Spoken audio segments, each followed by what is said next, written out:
Hello everyone, welcome along, welcome. It's Super Bowl Sunday. Super Bowl Sunday, who'd have thought, eh? But you know what, before we get to the greatest event in the sports calendar, we have to watch me try and manage Oxford United for a little bit. And to be honest, you know, it was going fine. It was going as well as we'd expect, to be honest. It's getting a bit tense in season 9. Had a little wobble, but I reckon we'll be fine. I reckon.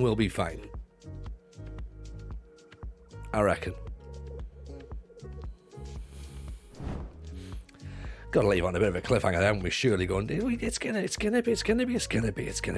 be all right. Don't worry. Of course, it's gonna be all right. It's one of those things that it's British Steel. Even if we're not all right, it doesn't matter. We just move on to some other team, so it's totally fine. It's not a problem at all. As Cass is saying there, jump shit before it goes badly. We've done it before. We'll do it again. So, if you weren't in on Friday, Coolio still dead. Coolio is still dead. That was the big takeaway we had from Friday. Denise Van Houten may or may not be involved. We're not entirely sure. We still can't confirm or deny that. I'm still not technically a qualified solicitor just yet. And we might be having a bit of a 90s-a-thon next week. So that's where we are. That's what you've missed, to be honest. I like you think that...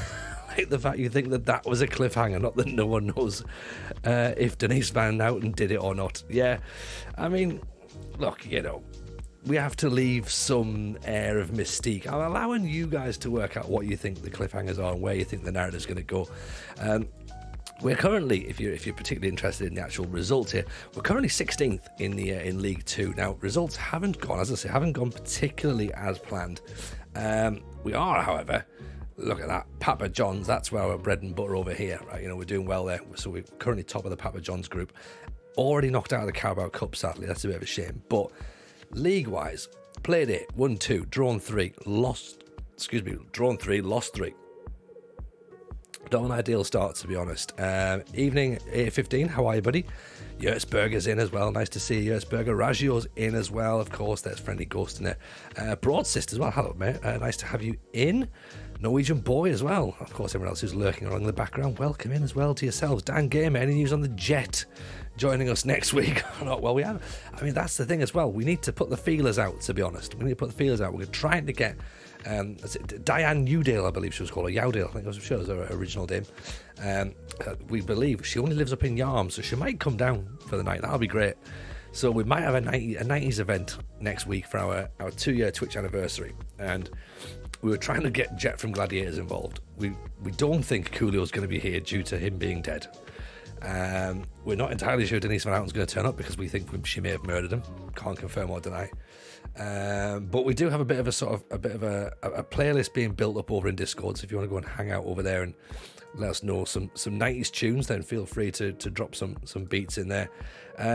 Or some daftness. There's been some songs there and I'm going, I don't even know what is supposed to be going on there. So we will see. That's what we think is going to happen. How long are we going to do? Don't know. Mrs. J said we can do 12 hours. That seems reasonable, doable, fun, I guess.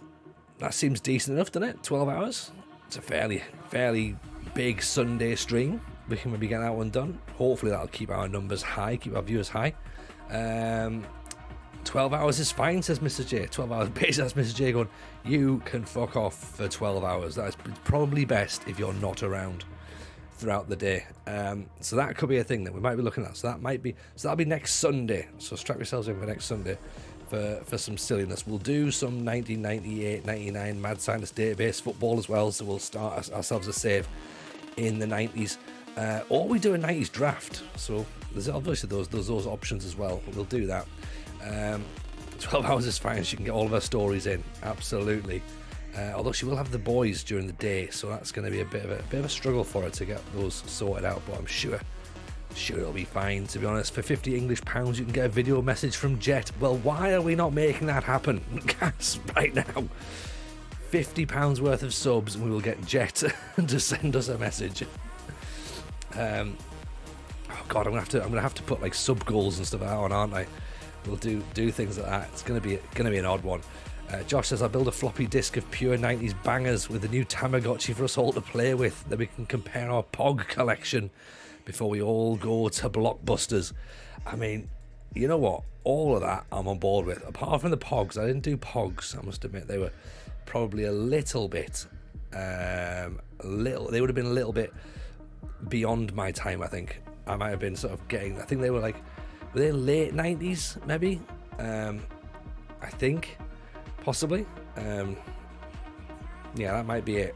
I think at some point we're gonna have to get a guitar out, aren't we? I'm not gonna do that, but C+ for the board manager's rating. That's it's slipping, isn't it? It was A*, it was A+ during the National League.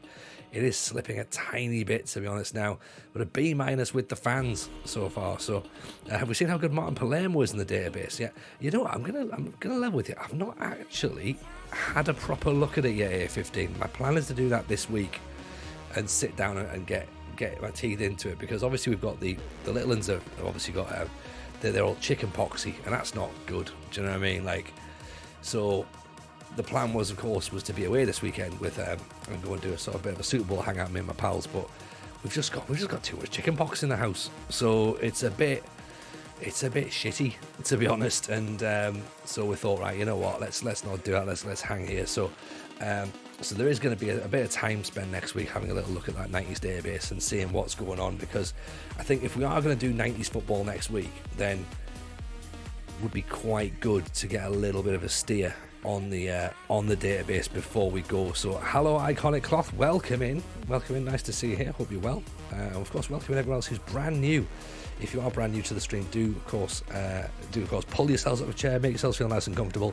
This is the British Steel Challenge, where our plan is to win everything in England, Scotland, Wales and Northern Ireland. 35 trophies in total to win.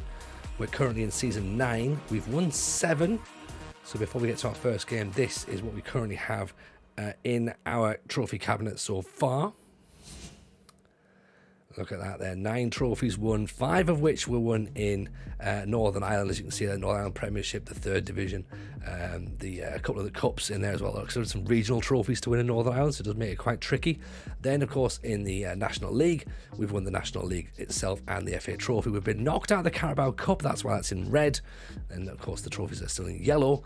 The League 2, for example, the FA Cup and the Papa Johns. That's trophies that we're still competing for this season. Ghost asking away, Mrs. J, I have a question for you. Do you have to lead Tony into the secret front room, which hasn't changed since 1994, with a video of Wednesday 19, June 94's BBC lineup on permanent repeat? Absolutely nothing past 1997, while you entertain friends in an actual front room with Taylor Swift and Deirdre Barlow on the telly. Sounds about right, to be honest. That sounds like a decent evening, quite frankly. As you can see as well, I'm sporting my USA 94 sweatshirt this evening as well, so we're definitely getting in that 90s spirit and that 90s vibe. It's going to be like an episode of TFI Friday, but less laddie, I believe. That'll be good. That'll be decent, won't it? Of course, like I say, it's going to be decent, I reckon. Sunday evenings, big, long stream. We'll get loads of people in. We'll do some sub stuff as well, and a bit of like sort of daftness, and it'll be good, you know. I reckon it'll be fine. How's everyone's weekends been, by the way? Hope everyone's had a good one. Hope everyone's enjoyed football, rugby. What's everyone thinking for the Super Bowl tonight as well? That's also the thing. Who's got snacks in? I haven't got snacks in. I normally do. I normally have snacks, but not tonight. I think I'm being a bit better tonight, to be honest. I'm also thinking as well. Surely a less laddie TFI Friday was the girly show, or have I misunderstood the assignment? To be fair, I mean, the girly show went for that ladette style culture as well, didn't it? So it wasn't particularly like as toxic as TFI Friday, but it was still a bit sort of like there was still a bit of testosterone flying around, I think, which is a strange thing to say, but I think you understand the sentiment. Is that right? Do people get where I'm coming from with this one? But yeah, I think it's not sure Deirdre Barlow will be in any of those Taylor if it's recent. There's got a framed picture on the TV. Oh, Thornton's caramel sherbet slice. Nice, Dan. Nice. The Word was better than TFI Friday. The Word was great, by the way. You're right. You actually are right with that one. That's a great shout. Now, as you can see, we do have a couple of things we want to try and... DJ Paolo, much like Coolio, still dead. Microwave popcorn and Doritos for Friendly Ghost. That's some good staples of the Super Bowl. I'm normally a midnight hot dog man myself. I normally do mac and cheese dogs in the middle of the night, but tonight, not so much. One of Mrs. J's friends is getting married in March, so I've got to make sure I can fit back into a suit, because I think the last time I wore it was probably about 3 years ago, and I don't think it fits. You may have seen it ever so slightly on stream a little while ago. In fact, the Papa John's Pizza Cup, I believe. The jacket just about fit. Trousers, not so much. So we'll see how that gets on between then and now. I've got to buy a new suit for one day, so that's going to be a bit of a needless expense, I should say, somewhat. But you know, we'll see if we can get some use out of it. We'll wear it on stream, just tax deductible in it. Do it that way. To have dinner, so that'll be snacks for the big game. I mean, what are we thinking? I mean, is anybody looking past the Chiefs for the Super Bowl? Like, can anyone make a case for the Eagles? I would love to. I would love to make a case for the Eagles and see them win it. But I think this Chiefs team is just a little bit too good, to be honest. I think Mahomes is generational talent. Ghosts full Eagles. I mean, I will be, because they're the underdog, and I also want them to win, because I don't want the narrative of the fact that they got there only because of the fact that they injured Brock Purdy. Like, I don't want that. Even as a 49ers fan, I don't want the narrative to be, oh yeah, but you know, if the 49ers were full strength, then they wouldn't have been in the Super Bowl. I don't want that. I want them to go and actually win the Super Bowl and be like, yeah, we would have won even if the Niners were full strength. That's what I want, and I think that would be better. So yeah, that's what I'm hoping for at this point. Also, I want their fans to punch a police horse. I don't want that. I definitely don't want that. Fresno great ball. The top is a guru through. Oh, almost. Tony, are you ready for Neil Warnock's return to management this coming week? No. Where's Warnock? Where's he gone? How do I not know about this? What's happened? I don't care if either side says Cass. Chiefs have more Florida alumni in their team, so I feel like I should support them. Okay. I mean, you go hard on Florida, Cass, so I grant you that one. That makes sense. Is Warnock at Huddersfield? Oh, wow. I mean, I've missed that. And I'm really happy about that now. I'm really happy. I'm really happy Neil Warnock's back. Because why would he not be? Why would he not? It's a reference to the last time they got the Super Bowl and Saturday Night Live have lampooned it. Oh really? Did they? But so what? Did they punch a horse then, or was that just a? That's very much a Newcastle football thing, isn't it? There's Parley. Nearly gets himself a goal. Make a case for the Eagles. Not just a Cowboys fan, so I hate the Eagles. Well, see, rivalries are the things, isn't it? Mahomes is overhyped, so I want the Eagles to win. I mean, I'd like the Eagles to win purely for the fact that they are the underdog, but I'm not sure I can. In Discord, we've already discussed it a little bit. And Raju had started the queries early on, and I'm like, I've got the Chiefs by 10, I reckon, tonight. I think Raju's got it slightly more in favour of the Chiefs, I believe. But I would like to see, as I say, I would like to see the Eagles do it. Because, as I say, underdog story, right? That's what we want. 31-24 Chiefs. That's what he's going for. As I say, I reckon it's by 10. And but of course the beauty is, well, if you're not an NFL fan, even going like sort of 10, 14 points down or whatever, it's not the end of the world. Like, the game's not over at that point. So there's still a lot of football to be played. So it could be very interesting. I think we need to start playing with more than one striker in this division, because I think we've sort of like had our chance. Good ball at the top from Lennon. Here's a guru. Oh, into the side netting. yeah, I think we need to move up a little bit. Patriots came back from 27 down. Well, exactly, this is the thing. These are all, I mean, the Patriots were like, you know, the team, weren't they? Like, there's not many teams can do that. And it's really only the Patriots who can do that level of comeback in a Super Bowl. Like, obviously, in terms of a regular season game, there's still teams who can turn over those kind of like crazy points deficits. I think like the 49ers turned over like a 30-point deficit or something this season, which is ridiculous. And I think I want to say the Jags did as well, which, again, if you know anything about NFL, the Jags doing that is madness, absolute madness. Daly playing Lennon there, should have been the other way around because Lennon's managed to get himself a corner. Both teams can score really, really quickly. They can. They're just the right picks in it. It's dangerous offenses. There's Pally in with the header, gets the goal, puts us 1-0 up, and of course you get to use those brand new TJFM arms if you're a follower on the emotes. I'm just going to show you where they are right now. Get them up in the air in the chat. Cass has got them going. There you go. Look at that.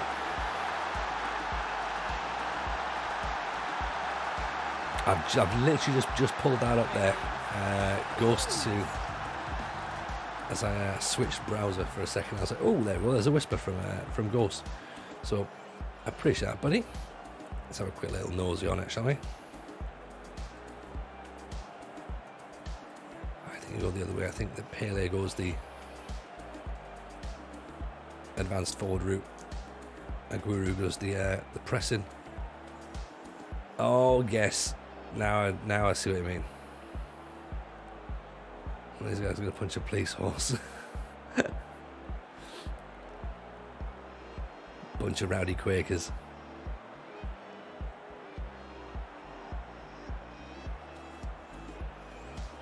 Excellent. I get it. Now I get it. See, I must admit, I don't watch a lot of Saturday Night Live. That's the problem. And when there's sort of like moments like that, I just wouldn't get the reference. I mean, to be fair, granted, a lot of stuff in the real world, I wouldn't get the reference anyway. But once someone whispers it to me and shows me, I go, oh yeah, that's pretty good. Yeah, I've definitely not seen it. But it's very good indeed. I'll stick that up in the Discord, I reckon, because that's a good thing for tonight, I think. So McGuire's on a yellow card. I don't really want to be having him go flying in for tackles. He's in a very handy spot. So I think we have to put one Burns in. Case is on a yellow card. Also, both of our defensive mids are on yellows. Lennon, Fresno. On a different note, what do you think about the mess at Man City? I mean, the thing is though, Rada, we've spoken about this, and nothing's going to happen. Nothing's going to happen to Man City. The worst thing that's going to happen to Man City is they'll be given a fine. That's it. Okay? And we've said this before, and the reason that we've said this is because the Premier League won't risk upsetting Man City, because the Premier League like Man City's money being in the league, and they also won't want that now that the Super League talks are back up again, because that just gives Man City a bit of leverage to go, well, you know what, fuck yous, we'll go and we'll join the Super League then. And the Premier League won't want that. They also won't want to admit that they were wrong and that they didn't do anything about it when everyone else sort of knew it was happening. So there's a bit of that as well. And then of course, if anything does happen to Man City, then they have to then put all the investigations into every single other club, because every other club will be doing it, particularly the ones, most recent ones like Chelsea, Liverpool will be probably looked at as well. Newcastle, of course, no points. Well, absolutely not no points. No points at all. Like they got expelled from the Champions League for about 12 minutes, and then they were allowed back in on appeal. So I can't see anything happening like that at all. Like I just can't see a thing happening. I can't make a case for the Premier League doing anything. Do you know what I mean? Like, that's the thing. Because I think the Premier League are quite spineless. It's more the Premier League showing they can deal with issues without the incoming independent regulator. Yeah, but even then, the independent regulator won't do anything either. They'll just offer a fine. They won't have as far as I understand it, and I could be wrong, an independent regulator presumably won't have the authority to impose a ban or a points deduction on Man City. If as well they're talking about stripping titles and stuff, like, that's not going to make a blind bit of difference. There's already, like, no club is going to want an asterisk on their history books. It's football fans are rubbish anyway. Like, the football fan banter is crap anyway. So, having this whole, like, it's an asterisk. Like, nah, no one's going to be bothered about that. Like, financial fair play isn't a thing regardless. And it's not going to make a difference. It's genuinely not going to make a difference. And like I say, I can't see anything happening, really. That's my view on it. I don't think a single thing will happen. Only teams that have ever been punished are smaller teams in Europe. I mean, you could argue, Cass, like, the Italy's gone through it. Juventus they've been told off before, and then, like, they were relegated, Parma relegated. But the reason that happened is that Serie A has no money. Like, Serie A weren't going to lose money by not having Juventus and Parma in La Liga, like in Serie A. Sorry, they weren't going to be making. The TV deal wasn't billions and billions of pounds. It's not a problem.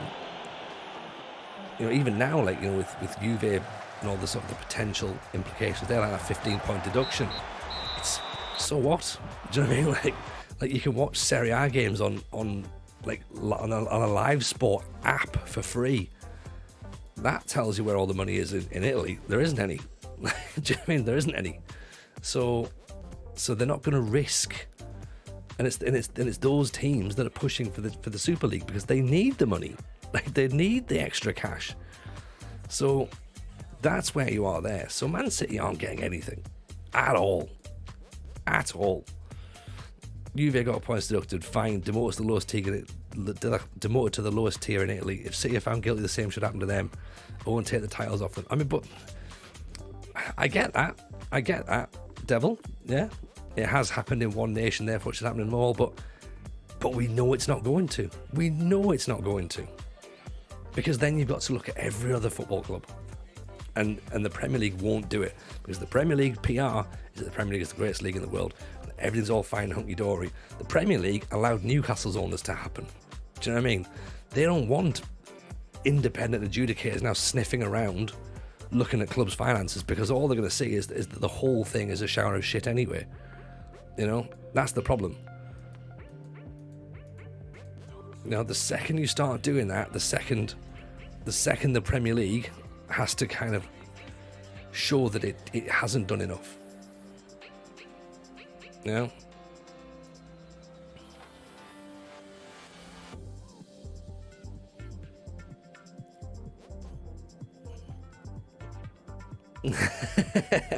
I've just had a look at that. Yeah, I like that Ghost. That's exactly it. The only thing that stopped Saudis taking over is the illegal live streaming. As soon as they said they'd crack down on that, you'd be fine. Yeah, 100%. Rangers never got titles taken off them for their side contracts.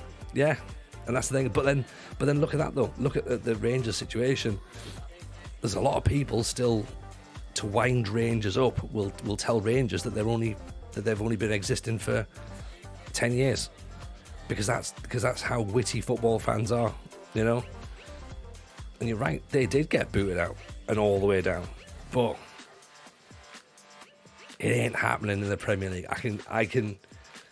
I will put money on Man City will not be relegated out of the Premier League. They will not be relegated out of the Premier League. If they get anything more than a fine, I will be amazed. Italy's system is a far more of a cohesive unit. Yeah. And plus, like, I guess the thing is, like, Italy have been there before. Do you know what I mean? Italy have been there before. They've had to deal with financial irregularities all over the place. They know about this. So they have to try and work a way to stop it. Tony, who's got the best legal brains, the Premier League or Man City? I don't know, really. I don't know. The Man City will probably pay more money to settle it out of court. Do you know what I mean? It'll be an absolute disgrace and nothing is done. Well, welcome to football, Devil. Welcome to football. That's what it's going to be. Like, do you know what I mean? Say that Premier League's got to do something. What's the point of FFP if nothing happens? Yeah, that's 100%. 100%. Whoever employs Tony James and QC, I'll take the case. I'll take the case. See, this is the case of football versus the world, and I'm the one in charge of this. Italy and financial irregularities. Don't say that. Yeah. Of course, if I speak, I'm in trouble. That's the, But that's the thing. Like, it's nothing's gonna happen. Nothing is gonna happen. Finding City will mean nothing. Exactly. But that's the whole point. The Premier League aren't gonna do anything. All they're gonna do is issue a fine, because the Premier League then get a nice little kickback. They get a whole load of money. Man City get to go about their business. The Premier League still get to have Man City's players in the Premier League. The Premier League still get Man City to represent them in the Champions League, and then the Premier League can still market itself all around the world because Erling Haaland's still here, and De Bruyne is still here, and Guardiola's still here. The Premier League win. If the Premier League relegate Man City or take points off Man City, the Premier League lose, and they know that.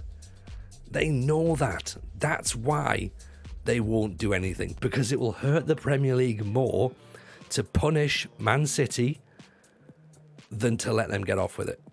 What is the point of financial fair play? There is no point. The point of financial fair play was apparently to stop newer clubs spending loads of big money, to stop the Elite Six.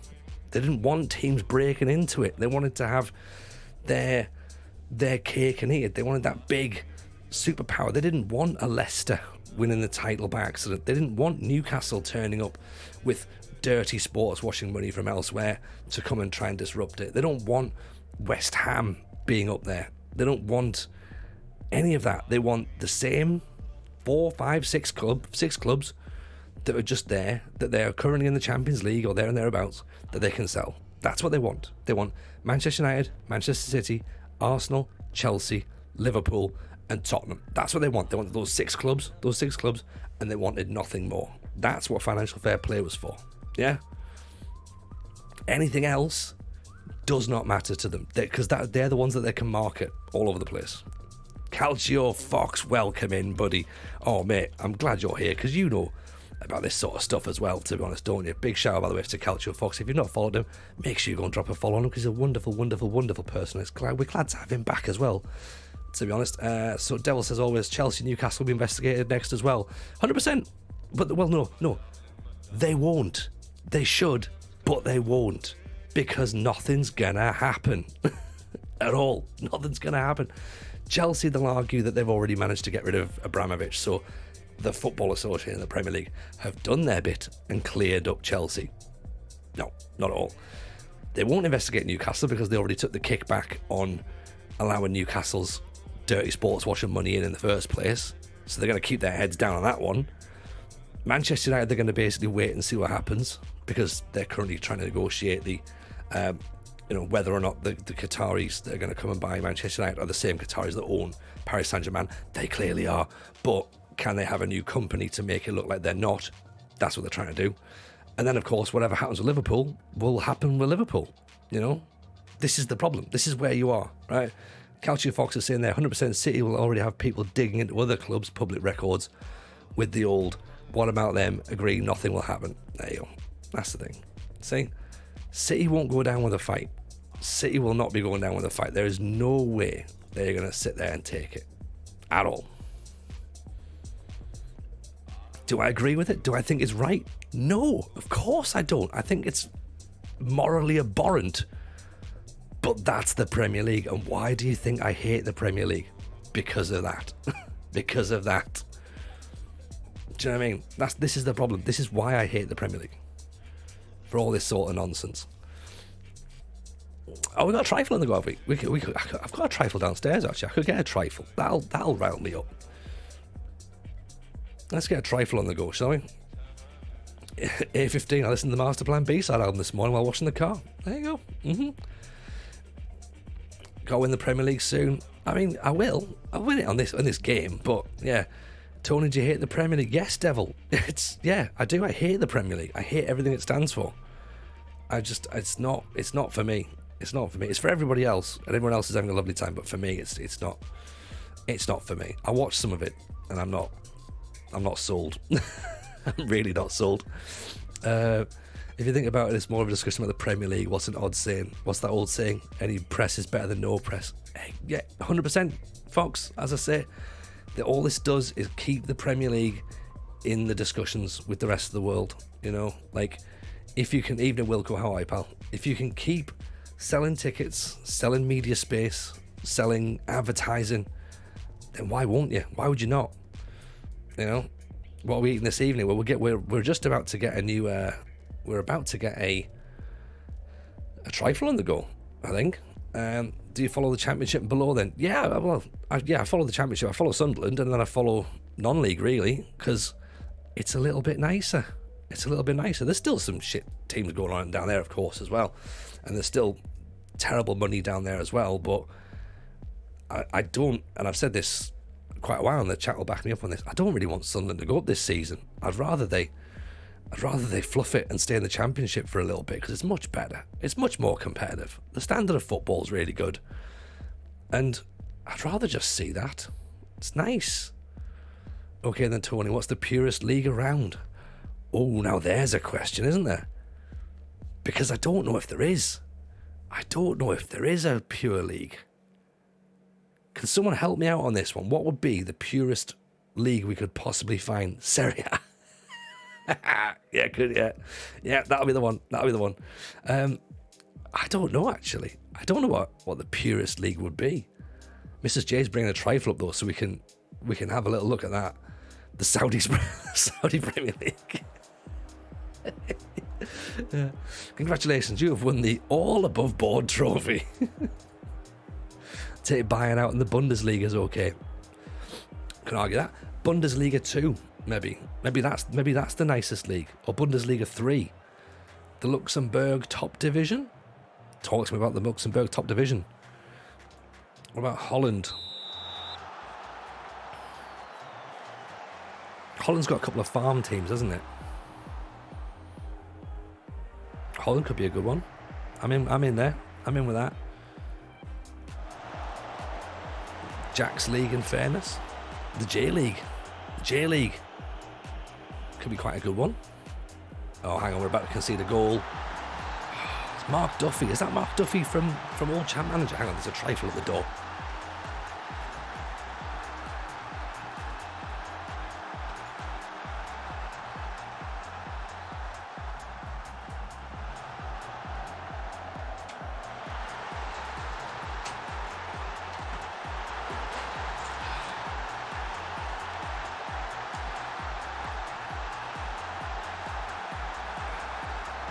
There we go. Right.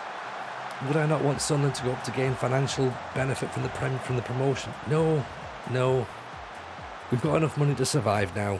We've got a good bunch of young players that are coming through. Recruitment's better these days. I'd rather just. Why would you want to be in the Premier League just to get beat every single week? Do you know what I mean? Like just to say you're in the Premier League. Like, oh, you know what's great? Having Man United come to you. It's not great, is it? It's a bit rubbish. And I'd rather someone didn't go in the Premier League personally. I'd rather just have like a nice forever championship team or forever best league in the world. No, it's not. It's the best marketed league in the world. It's not the best league in the world. It's a farmers league. Absolute farmers league. Calling it now. Trust me, going between the Champions League and the Premier League is not fun. And turn your fan base into a bunch of bitchy wankers. Yeah, no, hey, you don't have to apologise, Fox. You don't have to apologise. Right. All the yo-yo clubbing, right? There should be. We've said this before, okay? We've said this before. Is you should be like, if you get relegated 3 times out of 5, you shouldn't be allowed back up. You should just have to stay. They shouldn't allow yo-yo clubs to happen. Is this the new club save? Guru's put it wide. It's far from the best world in the league. It's basically the National League these days. Yeah, West Brom are fucked. Yeah, West Brom are fucked. Sunderland are fucked. Middlesbrough are fucked. Norwich are fucked. Fulham, to be honest, they're just about hanging on this season. I just don't get it. I don't get how people have been sold or bought into the thing of entertainment value each week. Really? What, Newcastle versus Bournemouth is entertainment value? Oh, I don't know about that. That was on a programme called Super Sunday. Yes, no, it wasn't. That was yesterday, wasn't it? Yeah, I just don't get it. I don't think it's entertaining. But then that's for me. I don't think that Guardians of the Galaxy is entertaining. Loads of fucking people watch it. Loads of people love it. I don't see it. I watch it and go, I don't get it. I don't get why people are watching this. But I guess that's the joy of commercialism, consumerism, isn't it? You can choose what you want. It's not for me, but it's for somebody. So fine, away you go. I just say 15. Yeah, the problem we've got at Sunderland is replacing Ross Stewart, but we've been pretty good without him for the majority of the season, to be honest. And we'll get there. We've got Isaac Liadji now. Everything's gonna be fine. Former FM wonder kids. This is what we're talking about. Meanwhile, I've got myself all wound up. I've forgotten the fact we're losing to Exeter. Great ball from a guru. There we go. Really enjoy the stream, by the way. No, mate, devil. This is honestly nothing personal at all about this. Like, just if that's your thing, that's your thing. It's completely cool, right? But as I say, I prefer. I just don't get it. I just can't buy into the Premier League. I've got no feelings for it at all. Like, I watched the Man City Villa game today, and Mrs. J was like, "Do you feel anything for this?" And I was like, "No, nothing. Like, literally nothing." I just watched it, let the whole thing wash over me, and I was just like, kind of a bit bored by it. And apparently that's the best team in the country. I was like, well, okay. What I've deduced, if I can sum it up into the smallest, minute detail, people like the Premier League because it's fast. That's all I can think. I don't know anything else, but I'm not sure. I mean, even Fox and I had a chat on Twitter the other day about it. Like, I don't know, so it was Trek. Sorry, Fox. It was Trek who I was on a chat with on Twitter about it, and again, he was the same, like, trying to defend the Premier League, and I was just like, nah. He's like, do you even watch football anymore? I was like, not really. No, kind of going off it a little bit. It just gets it's just a bit predictable and I'd rather just watch the NFL. People like it because it's physical and fast-paced. But it's not really physical, though, is it? Like, because nowadays you get fouls for nothing. Really, like, the slightest touch and players go down because it's fast and you're off balance and you go down. Like, the Championship's a bit more physical. League One's physical. League Two's physical. Like, that for me feels physical. I just think that I'm not denying that, it's not as physical. Like, it's not more physical than La Liga, for example, but there's certainly more physical leagues in England than the Premier League. Darts is more physical than the Premiership. Exactly. Yeah, exactly. Like, we're in a world right now, like, where just a sideways wind knocks over a player, and it's like, yeah, that'll be a get in, Charlie Lennon. Yeah, that'll be a free kick, and not even that'll be a free kick. It's like, that'll be a free kick, but let's have a quick check of a video to see if it is. There's no, like, everything's gone. Everything's gone. Like, you score a goal, you've got to wait to see if it actually is a goal anymore, and then it's like, oh yeah, there is a goal, great, well done. Oh no, there's not a goal because someone's fucking nose hair was past an imaginary line or something. Like, it's ridiculous. 33, football's now a semi-contact sport. The EPL is on par with WWE. Yeah, and that's why WWE is getting bought out by Saudi Arabia as well. It's the same amount of nonsense. And I'm not against VAR, by the way, but Foxy has made the point I'm about to make. VAR, everyone clamoured for it for years because everyone thought it was going to fix football. What it was going to do was highlight the errors in football. And VAR is only as good as the human that operates it. So it's not a computer, it's a human. So essentially it's just a second referee. Oh, Guru.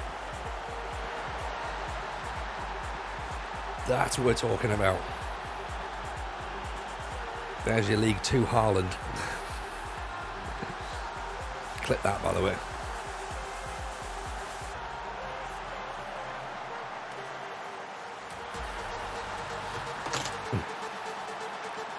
Wish they'd left the offside trap alone. What, on the game or in real life? I'd love to get rid of VAR. No, you know what? I like it, Matt, because again, it just makes a load of people whinge over nothing.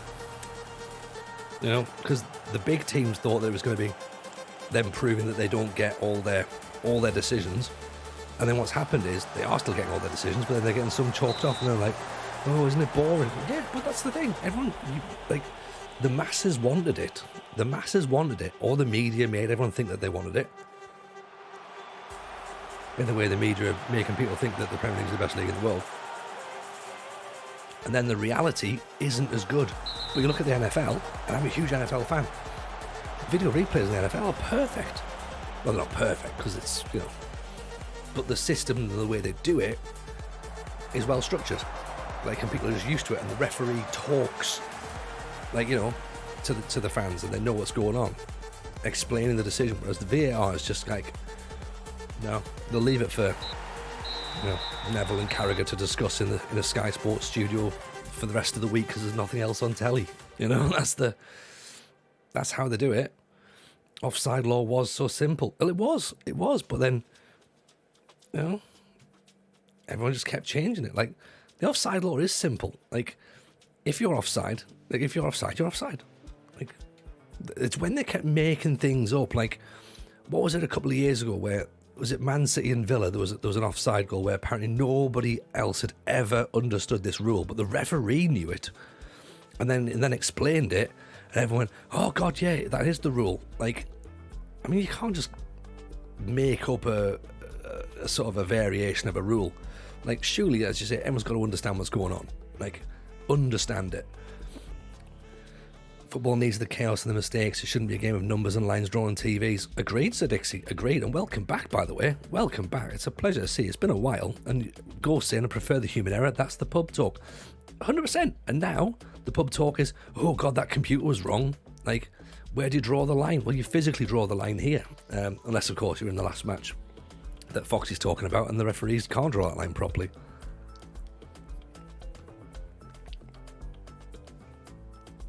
You know, but everyone wants, you only need the VAR for has the whole ball crossed the line.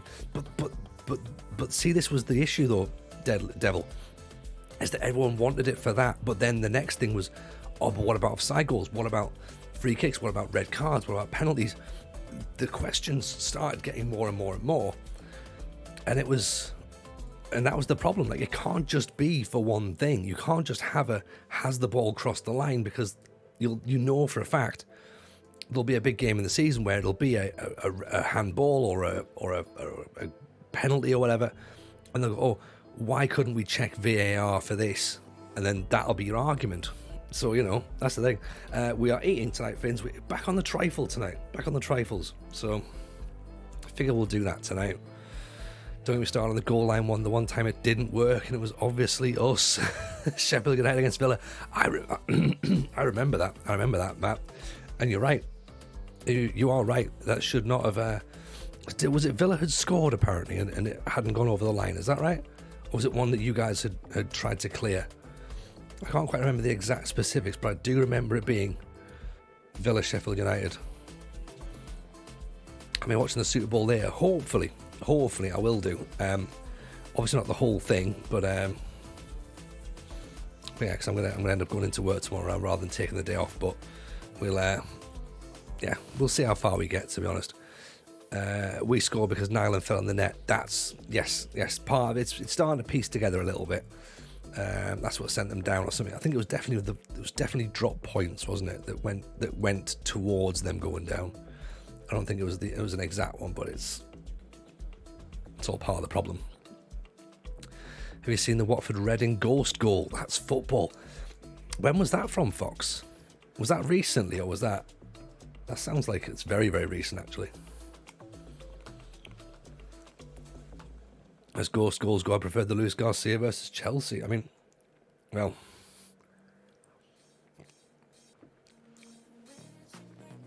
that's the thing. Show me an angle where that goes in. Still haven't seen it. Long time ago. Have a look on YouTube when you can. It's hilarious. Oh, I'll have a look. I think that's what we're talking about, baby. I think we're talking about that one. Devil, glad that goal stood. Okay, there we go. Devil's a Liverpool fan. Now it makes sense. Why the City things are on there. Got you.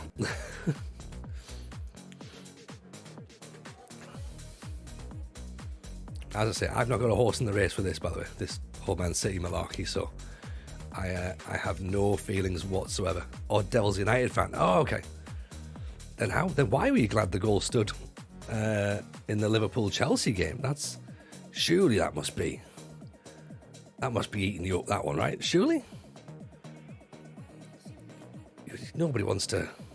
Surely you don't want to see Liverpool get a goal. Jeron, hello Jeron. TJ tailgate party. Yes. Or about different goals. Sorry, Richie. Sorry, my mistake. I need to keep up with the chat, don't I? You have a side, it's the side of justice and morality. Fair play, decency. Fair play, decency. Talking about Rashford's offside goal. Oh, what the one? Oh God, here comes Mrs. J with her bloody Liverpool glasses on. What a ghost goal! Garcia clearly scored. Yes, dear. I'm sure he did. Evening, Dale. How are you, my man? Welcome in. We're having a bit of a rant off tonight, I think. Don't understand how we've got to the rant off stage, but we've gone pretty early. It's normally a fairly chilled out affair tonight, but in these sorts of streams. But referee that day was Stuart Atwell. I mean, yeah, there's a Premier League standard referee. Right, here's the thing that gets me, okay, is that everybody talks, when I say everybody, like, people talk about needing Premier League experience. As if that's the be-all and end-all. That's the thing that gets me as well. Oh, have they got Premier League experience? Talking like, about fucking... I'll tell you what, Paolo Maldini never played in the Premier League. You're trying to tell me Paolo Maldini isn't one of the greatest defenders of all time because he never played against West Ham? No, not having it. Oh, but you know what? Oh, the thing is, though, Franco Baresi never played at Ewood Park. So you don't really know how good Franco Baresi really is, do you? Diego Maradona never played against Aston Villa. So, I mean, he's decent. I'll give you that, decent, but he's not a world-class player, is he?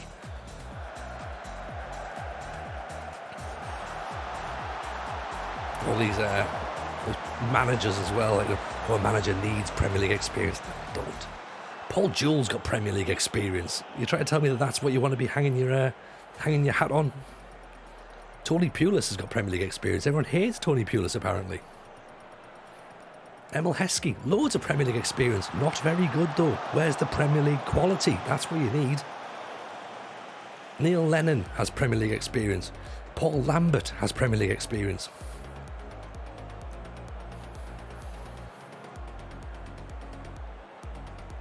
Adi Akinbai. Exactly. Ali Daei has Premier League experience. And he's not even a real footballer. He tricked somebody. Graham Souness has Premier League experience as a manager. You're telling me you want Graham Souness in the dugout? No, of course you don't. Sholarami Hubby. All these English managers have Premier League experience. Why don't they ever win it? I mean, hey, damn right, Czar, you take that hand grenade out, you chuck it. I'll go for it as well. Milton Nunes, Tyson Nunes. Darius Henderson.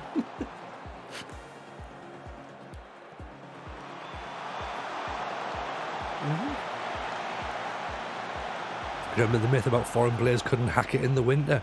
That's right, baby. And then you've got Faustino Asprilla with gloves on in the snow. Janino turning up and going, I can probably do that, that's fine. Also, people forgetting that a lot of Eastern Europeans came in having been used to quite a lot of snow. You're like, this is actually quite mild, to be honest.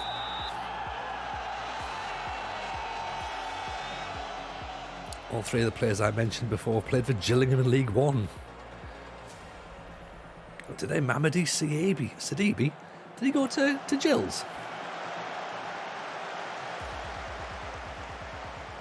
I mean, even the players that are Man City level, like your Nicky Weavers, your Paul Dickoffs, League One Man City, Leeds or Southampton, they hired Gerrard next. I mean, whoever hires Gerrard next is a fucking idiot. You know what I mean? That's the thing. Like, I don't think Gerrard will get a job in the elite Premier League. I can't see it. I can't see it. I can't see his ego taking another sacking. You know what I mean? Wasn't Nicky Weaver in League One? He was. He absolutely was. I think didn't he save the penalty in the penalty shootout when they got promoted against Gills, I believe, with Sean Gota, with I want to say with Kevin Horlock, but it probably wasn't. Ghost was there. There you go. Forget Gerrard, hire Alonso. See, there's the thing. Alonso's a decent manager. Gerrard taking over Klopp in the summer, says Ice Warrior. I don't think he will be. I think he'll be lucky to even get a job in Liverpool under 21s, given how bad he was at Villa. I mean, having said that, if he does get a job at Liverpool, then it makes signing Liverpool players really easy, doesn't it? Hello, Twitch Lewis, how are you? Welcome in. Appreciate the follow. Welcome to the stream. Gerrard's ended up at Millwall in my save. That seems appropriate. That does seem decent, doesn't it? That's got a nice ring to it, that. If Gerrard takes over at Liverpool, marvellous. Oh, 100%. I mean, that'll be, like, don't get me wrong, I'll tune into the Premier League to watch that car crash. But, because FSG won't give him any money to buy himself out of it. Because he wouldn't know what to do. Well, a bit like Klopp at the minute, just stands there just going, I don't know, I'll just blame other people. Why not? Blakey off the underside of the bar and away. City had some legendary average footballers. I mean, Paulo Wanchop was better than average. Paulo Wanchop was great. He was a Derby, wasn't he, as well? Plus Man City had Georgie Kinkladze as well. He was definitely better than average.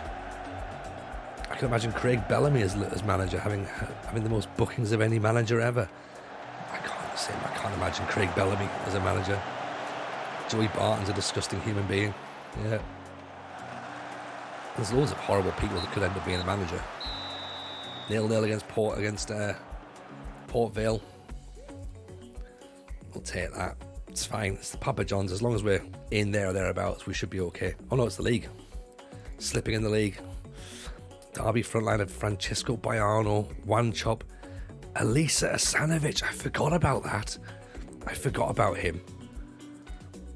And did they have Stefan Aranio at the same time as well? Best bit of the weekend was watching Joey Barton get upset after losing to the Imps. I mean, Joey Barton getting upset is always a good time, isn't it, really? Yeah. That would have been Jim Smith Derby, is that right? That would have been Jim Smith's Derby County. Just having a little look, by the way. Russell Holt was in goal. Killy's available. I can't see us getting into the SPL. Sunderland, bottom of the Premier League. Livingston, I can't see us getting in the SPL. Morecambe aren't above us in League Two, so we're not going to look at that one. FC Edinburgh, though. Edinburgh. They could be a possibility. Did Kevin Davies go into coaching? I don't know. Maybe.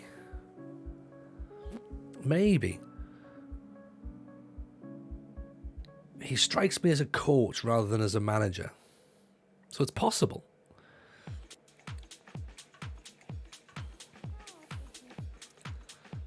Time in Oxford is over.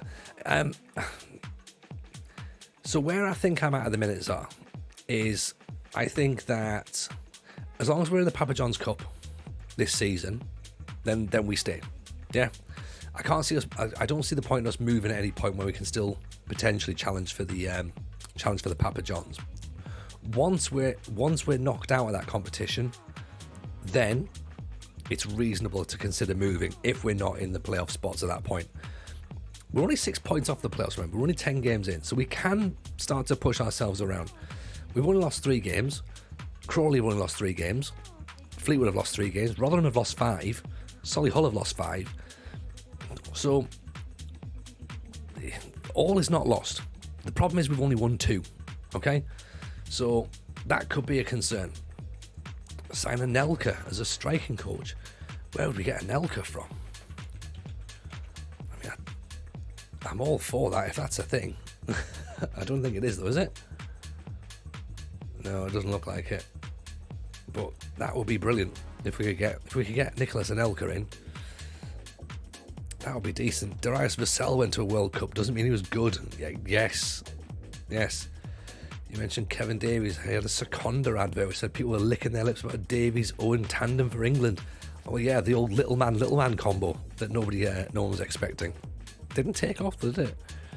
So, Shrewsbury 13th, Stockport 12th, Cambridge 1st, that's going to be a tough game, Crawley 7th, Morecambe 20th, Notts County 3rd. So we've kind of got games that we can be up and in about. Maybe we need to look slightly at tactics at this point. Yeah, we're not scoring goals, okay? So we need to maybe look at that, okay? Maybe we just move our passing up a little bit more. Slightly higher tempo, maybe. We could even look to go a little bit wider if needs be as well.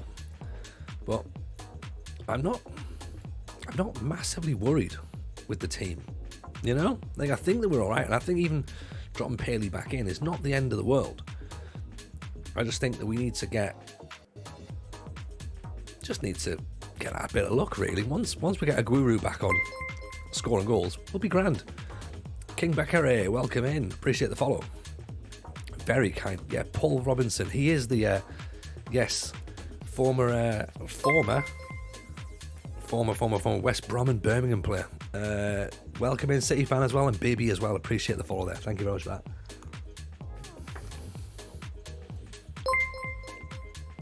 that. If you are brand new, of course, do let us know what your save currently is on your game. Always interested to see what people are up to. The only England strike partnership to remember is Crouch and another. Peter Crouch on his own. That's what you need, isn't it? Good feet for a big man, that's what they said. Yeah, so I think so. I'm not 100% convinced that Oxford is over just yet, but I think we need to consider that Oxford at some point might not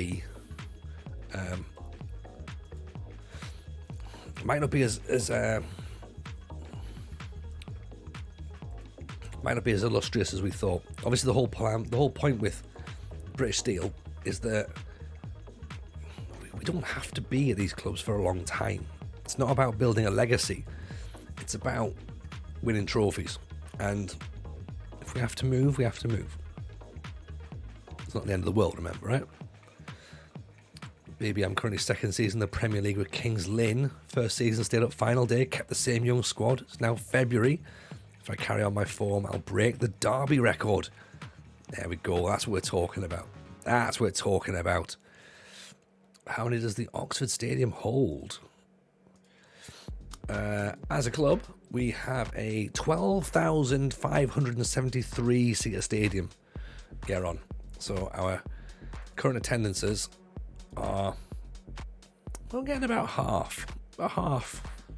So not too shabby. Is Nathan Jones the Roy Hodgson of his generation?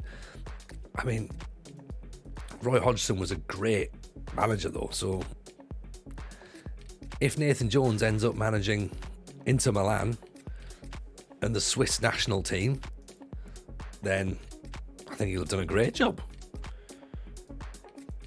If he talks a good game, doesn't he? So we'll have to wait and see.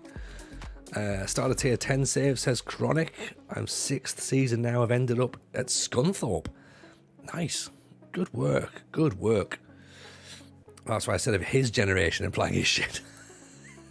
I need to work out. I need to put my contact lens in on my glasses on some point, I think. Try and read this chat a bit better. Said Dixie, I've accepted relegation. Already start planning for the Championship. See? Championship's good. Premier League's just horrible. Man United battling relegation in the second season of your save, Yurtsberger. Interesting. Nathan Jones could be the next Cardiff manager. I mean, maybe. I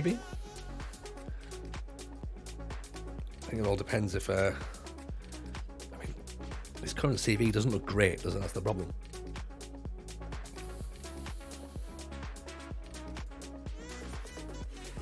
Where did he come from? Was it Luton? Jesse Marsh for Southampton? I don't know, you know. I'm not sure if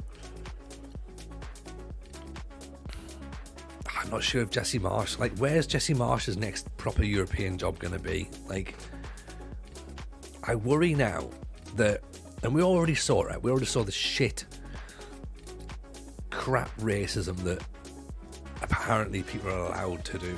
Like, you know, the yank Lampard. Like, come on, that's shit banter. Like, if anyone's posted that themselves, by the way, like, you know, think about it. Like, come on. The problem, like, it's worrying that it didn't work out for him, because now the idea of American coaches in the Premier League is still very much Ted Lasso, despite the fact that you've got incredible American coaches like Jesse Marsh, like Bob Bradley. You know, they're just not going to get the respect that they deserve over here. And granted, it didn't work at Leeds. Like, I don't know. It's a strange time to get rid of him, of course, giving him all that transfer money and the transfer window, and then sacking him straight away. That made no sense. Managing at Salzburg's easy. Yes, I get that. I mean, you say though, like, managing at Salzburg's easy. You still got to do it, you know. Yes, Leipzig, it didn't work out really. Leeds, it didn't work out. There's your problem. He's had 2 good jobs in Europe. It hasn't worked for him. And what do they do now? Like, where does he go now? Like, what's his next thing? Is it the US men's national team? You could argue he's not really got anything to win there. Like, he's not going to win the World Cup. I mean, it's a huge job. The fact that they actually are hosting the World Cup, to give him that tournament, that would be a massive sort of keepers come for it, Aguirre's at the post.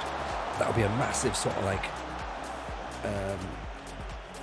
what's what I'm looking for, like, sort of not like not pressure, but vote of confidence to sort of say, look, you're the guy. World Cup is in our nation. You're in charge. You've got 4 years to get that team up to scratch, because we didn't have a World Cup this year. There was no World Cup. You're going to be the manager for the US men's national team, and do what you need to do. That would be a move for him. But then he has to then produce something with those players in order to get another potential European job. I'd like to see him in Italy, personally. I'd like to see him in Italy, or maybe Holland would be quite good. But I do think Italy would be really interesting seeing him out there. Yes, Salty B, how are you, my man? Pleasure to see you. If you're not following Salty, by the way, make sure you do go and follow Salty B, because we love him. We love him. Great streamer, wonderful man. Just really helpful in terms of getting me set up on TikTok. So yeah, do that. Go and drop him a follow. You must be edging close to what? Are you edging close to let's see where we're at now in terms of his numbers. Right, yeah, he's just popped over 500. So yeah, make sure we start giving some more followers to Salt. He deserves a lot more than 500 followers. Aguiru's in there. 2-0. Yeah, you deserve more than 500, Salty. Absolutely. So yeah, everyone in the chat, go and pop a follow on him. He's a good man, this Salty. Anyone has to be better than Greg for the men's national team. Yeah, possibly. He's not really done a great job, has he? Logan is a game. When you're managing a club, how do you search for jobs? So, down the side panel, where it says staff, Logan's, click staff, then go up to the top, and then there's job centre. So if you see job centre, that's where you can see all of the jobs going. You can filter them as well by league or like sort of availability and stuff. And then click on the club. If the club has a job that's available, click on that club. Then it should say under. I'll show you when we get to the next screen. There'll be like it's under their general bit. Click that, and then it go down, and then it says apply for job. And that's how you do it. You can declare interest at that point as well, but that's that can be great, and it can backfire. To be honest, especially if you're currently in a job and you're busy saying like, I want that job, because your current employers might be a little bit pissed off about that. And as Salty says, speaking from experience, we answered that very quickly. I have been known to do some online recruitment, Salty, during this save, so potentially. yeah, I've got a shortcut on my save, so it's Control A, so that highlights all, and then just apply. That's what I tend to do. It's great. But I answered your question, Salty, by the way. Tonight's stream's going right. We're only a few games in. Not done a lot. We're sort of like in this sort of first season in League 2, and I thought that we had a much better squad for League 2 than it's maybe looking. Things aren't massively bad though, but we were flying in the National League. There you go. That's 3. That's actually going to be called offside, I think.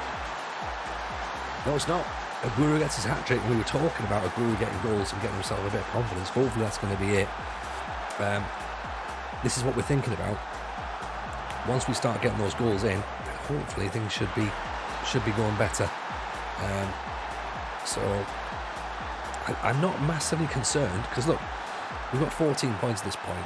We're only 4 points off the playoffs, so it's not horrendous. It looks worse than it is because of how big the League 2 is. You know, you're down in 13th, and it's like, well, that's pretty bad, you're in 13th. Then you say, well, actually, 4 points gets us up to 7th. Well, that's not too bad. And that's when you get into your competitive leagues, you know. So this is where I'm not massively worried, but we're going to lose more games than we've lost the last couple of seasons. We've just got to be okay with that. I think that as long as we can do something in the Papa John's, that's probably the trophy we can realistically go for. We ain't going to win the FA Cup, really. We're already knocked out of the Carabao Cup. We could get promoted because there is 4 promotion spots in League 2, so the league, of course, is not gone. But we've only really got 2 things to aim for this year. So if we don't win the Carabao, if we don't win the Papa John's, we've got to get promoted. Otherwise, we're wasting another season. And I think once we're knocked out of the Carabao, out of Papa John's, sorry, if we get knocked out of the Papa John's, then we'll know what to do with the club, whether we stay for the rest of the season, or whether we start to look to move on, because that's obviously going to be the deciding factor for this sort of save. You know, it's going to be that sort of like, right, how many titles can you win, rather than, you know, how many rather than sort of like, oh great, you're going to get promoted again, like, oh, well done. It's not about that, is it? Hopefully bounce back in the next game. Yeah, I mean, to be fair, we're playing pretty well in this game. Like, you know, granted, we are up against a team who are near the bottom, so understandably we should do better. But just got to get those wins, haven't you? Really, just got to get those results, and that's what it's all about. At the end of the day. CEH is inactive. That's a big blow. That's a big blow. Like, this close to the game as well. Oof. Oh, you're talking baby? Oh, okay. I get it. Oh, Blakey's made a mistake. No. Blakey, of all the people. to make a mistake there. Wasn't expecting that from him. Brings it down, but then just miscontrols it. Oh dear. That's how you make amends. Well in, Blakey. Superb. Bends it round the wall. Keeper's getting nowhere.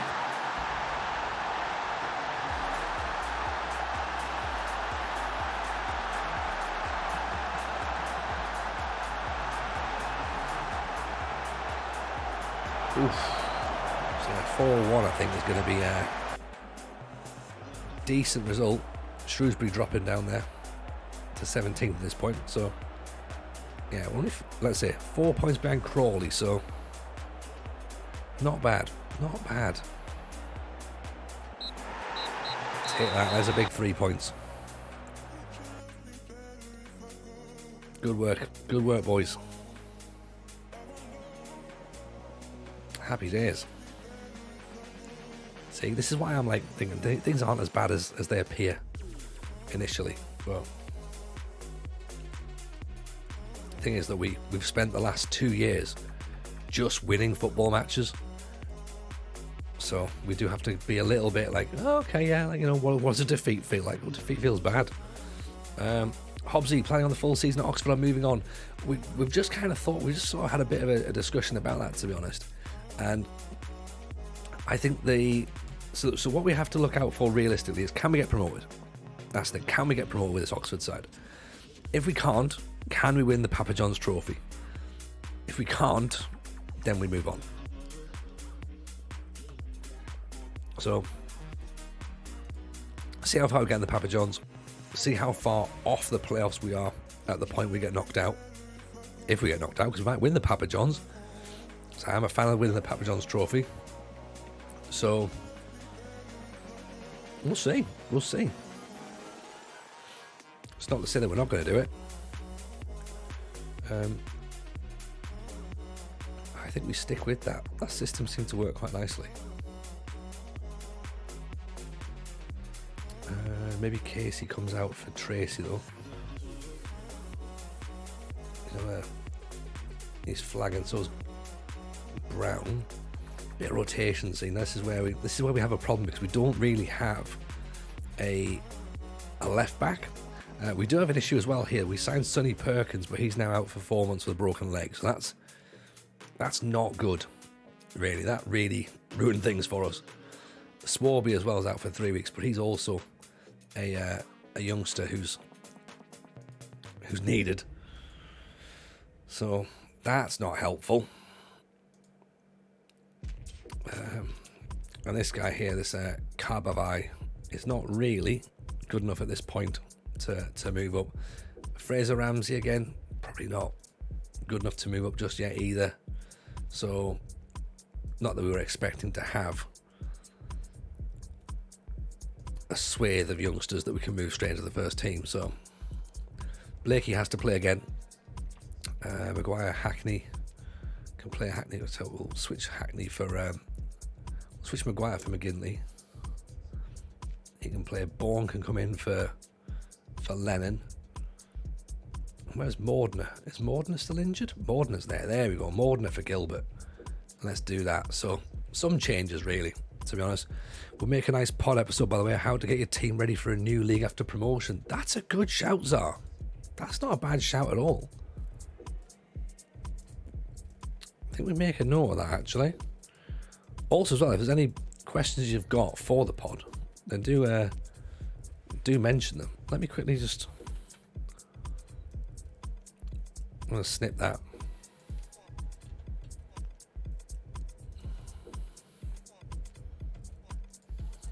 I'll snip that. That's a good question. It's a very good question. But yeah, if anyone's got any questions for the pod that they want answering, then let us know. Let us know. Pop them in the chat, and I will either get them answered or find someone who knows the answer.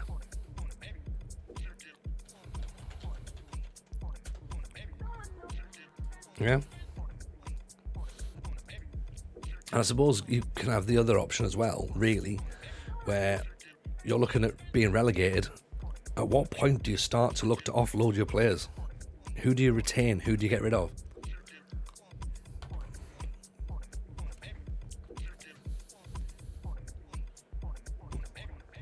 So first round of the FA Cup is at home to Dorchester. So hopefully, I think it's safe to say that we've been made favourites for that. So we might be looking at potential second round tie. Bear in mind we got to the third round last season against Peterborough when we were a non-league side. So if we can get back into the third round again back-to-back years, that'd be awesome. Okay, let's start in a 4-4-2. We can always drop to 4-5-1 if needs be, if we need to tighten things up.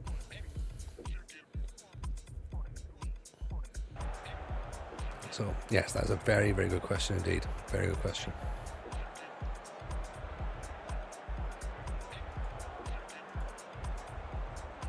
So we travel to Stockport. Stockport currently 9th. As we've said before, we're 13th. But the win could move us up. Great ball at the top. Aguiro's through. Oh, good save. Chaser has asked any updates on the Coolio booking. I mean, yeah, it was fun. That it was a great moment. A great moment from Friday. Loved it. Absolutely loved it. Obviously, we've popped it out up on TikTok, on Twitch, on Twitter, YouTube. It's been everywhere now. Discord. So he's just not answering our calls. I don't know why. He's not on any websites anymore for representation. So presumably he's looking after his own diary at the minute. So don't know what's happened with regards to the agent dropping him, but that must be the thing, isn't it? I just want the singing moment clips. Well, the singing moments at the end of that thing, so we could put that as a separate bit, can't we? My question is, signing top-rated staff more important, or is it just viable to sign former players I remember from the 90s? Funny you should mention that, Salty. We do have an episode about staffing coming up, so that's something we are going to look at. So I'll be sure to ask that question, because I think your method is definitely correct. Definitely think your method is correct. Don't understand why anybody would be trying to sign staff who are good enough to do the job. Idiots. Aguero again comes close. I signed staff members based on if I had a beer with them. I signed Josh Coulson as assistant manager. Nice work, Bibley. So where were you? Are you connected to the football world then? If you're signing staff members based on who you've had a pint with, or are you just incredibly overfamiliar? Could be either.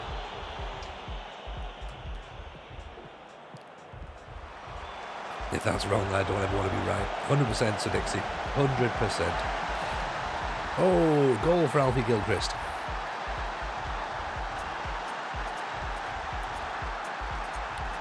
Up the set pieces. Big ball in. Pull back out Lintop to Blakey. Back post. Gilchrist there. Get it up there, son. Big goal. Look at that. See, now things look nicer. Now we're sat 9th. Albeit there's still an hour to play, so things might change.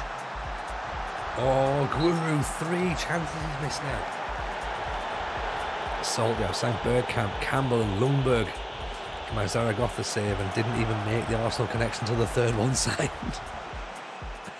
Bergkamp's an incredible assistant manager on the game, isn't he? So that's what you want. I tend to go with old Dutch players like Johnny Heitinger or Kluivert. Nice.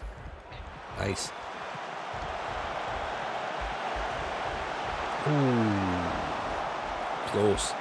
Baby, you just happen to be in the right place at the right time, really. Grant Hanley, Kenny McLean and Matt Jarvis are all great staff members. I reckon Grant Hanley's decent for a pint with as well, to be honest. I definitely reckon that.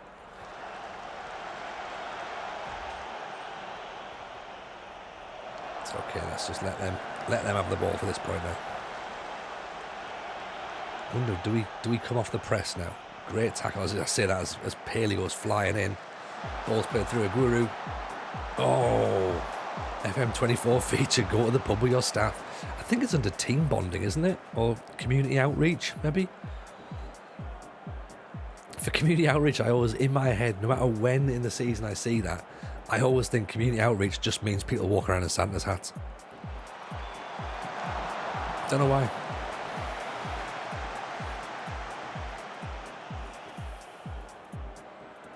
Just players all in the middle of August. Players turning up to a local hospital with Christmas presents. That's how I've got that one done. It should be titled "Shoot the Shit." Yep.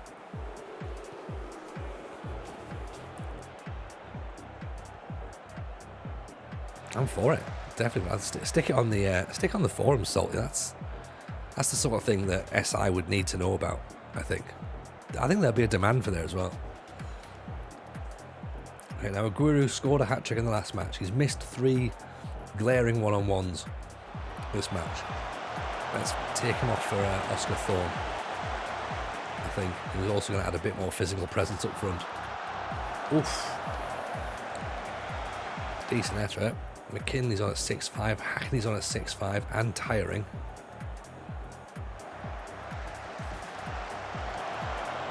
Ball's cleared as far as Richardson. Back post off the underside of the bar. Ooh. Maybe it's worth it if I at Miles on Twitter. Oh, 100%, Salty. I think people are missing a trick by not doing that. Baby went out in Norwich and went onto an upper bar. My mate is Scottish. Saw Grant Hanley, turns to him. My mate's from the same area. Next thing we know, we're on a night out with Hanley, McLean and Gilmore. Or Adam Hyder. What a night out.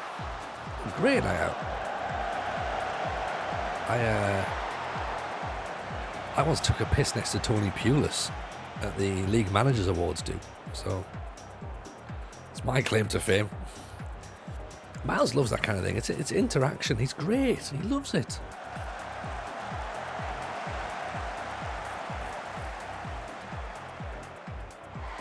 Ask him if they're gonna have a thing about how managers spend their money as well. He really likes that. He's a big fan of that.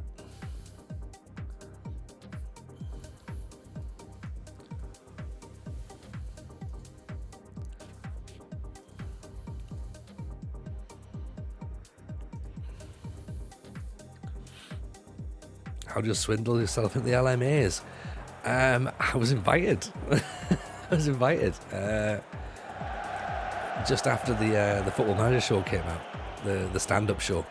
I still don't to this day understand how that happened or why, but yeah, I got an invite and that was fucking cool as, to be honest. And I was incredibly close to Sean Dyche as well, which was really good. So Miles was busy having a chat to him because, of course, he used to be at Watford at the time, and I was like, Sean Dyche.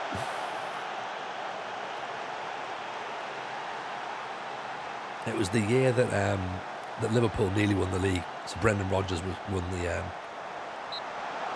Manager of the Year award for being second. Did he win it? He might have won it. Good do though. As I say, not the sort of thing I was ever expecting to be part of, but it's great. Wire away for Thorne. Go on. Oscar Thorne's away. He doesn't miss those. 2-0. All right, Salty. Ever since you've turned up on stream, the results have gone skywards. So you've got to stay forever now.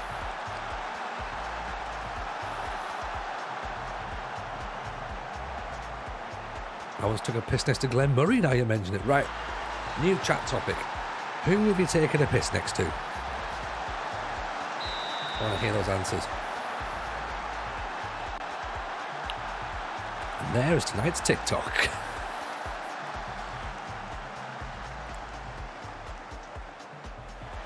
Oh.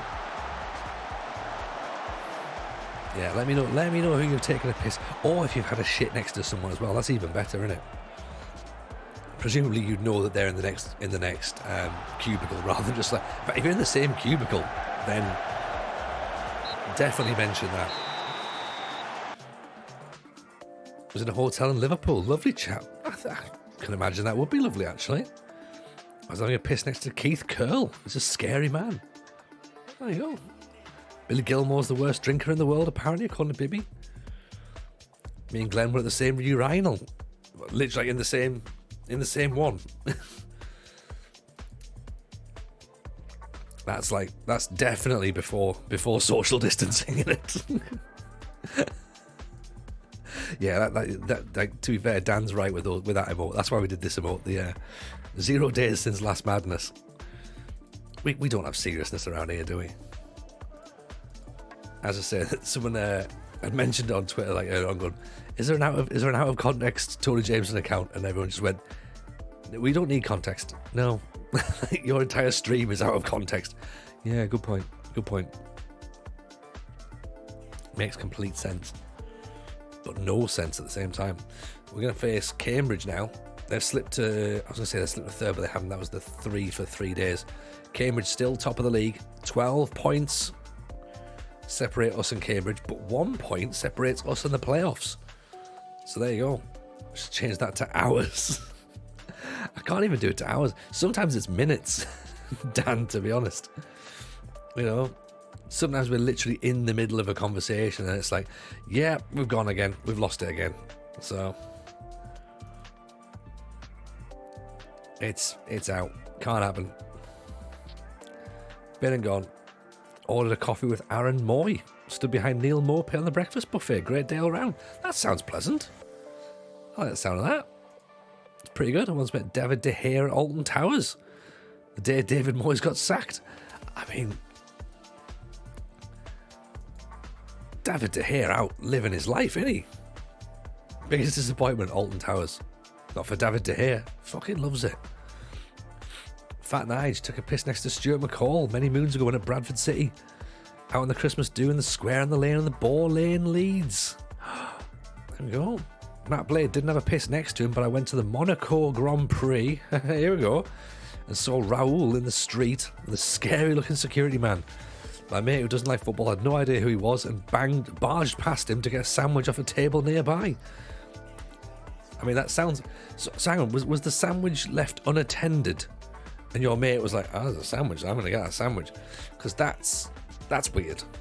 But to barge Raoul out the way for an unattended sandwich, maybe I'm all right actually with that, to be honest. Maybe I'm all right. Mrs. J is right, we did see Carlos Cuellar in a Starbucks. And we saw Stephen Taylor on the piss in Newcastle as well. Of course, Mrs. J has met Gazza outside Tiger. I met Gazza in a pizza shop in Sunderland when I was at university. And yeah, he was having a great time. Oh, the sandwich was for sale. Okay, that's good. In my head, I just had the image of an unattended sandwich left on a table. And your mate was like, I'm fucking having that. There's very little free in Monaco. I'm having that sandwich. I was on a tube having a debate with my mate saying, was that Michael Gray? And it turns out it was Michael Gray. Everyone's met Gazza in a pizza shop. They have. There's also and everyone must have heard the story, surely. I can't believe that. If you haven't heard it, I can't believe you haven't, right? But there's the story of Jason McAteer when he was at Sunderland. And he went into the same pizza shop without Gascoigne at the time, right? But McAteer went into the same pizza shop and ordered a pizza. And the person behind the counter was like, do you want to cut into 4 or 8? And McAteer's response was, just 4. I'm not hungry enough for 8. So it gives you a level of where Jason McAteer is in terms of his thought process at the time and mental dexterity of a footballer. Milo Struss, welcome in. Who said food? We all said food. It's all food around here, buddy. Peter Jan, welcome in. Nice to see you. Hope you're well. Mrs. J, I've seen Sammy Herpier and Emil Heskey in the same Asda in Liverpool. I mean, fucking, there you go. What a day out that was. What a day that must have been. Clean up in aisle 5. Like the moon, I went to American consulate in Amsterdam. This is a great start to a story. I went to the American consulate in Amsterdam to get my visa and shared the same small room with Frank Rijkaard and his son. His son was going to the US as well. Frank and son got the same questions as me. The employee had no idea who he was. I mean, I'm glad they've got the same questions and there's no, sort of like, I don't know what's the word, like nepotism at that point. But even still, I mean, that's decent, isn't it? That's decent. Frank Rijkaard in Holland. You think they'd know who Frank Rijkaard is in Holland? Surely. Mrs. J, I've also prosecuted football. Yeah, we can't talk about those Mrs. J. Even I know there's certain things legally we're not allowed to talk about on this channel. Legally, I know there's several things. And some of the stuff that has happened, I'm guessing, is probably what I can't talk about as well.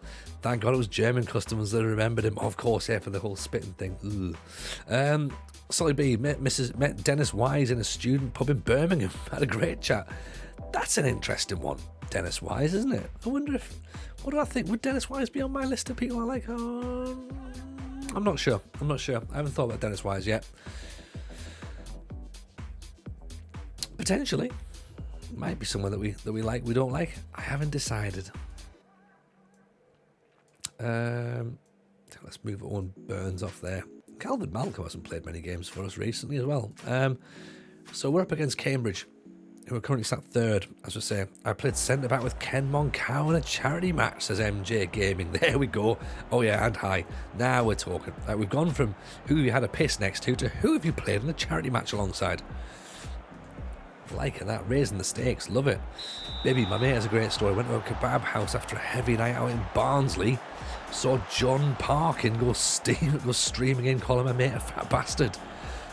John Parkin was quite partial to an ale or two, I believe. Not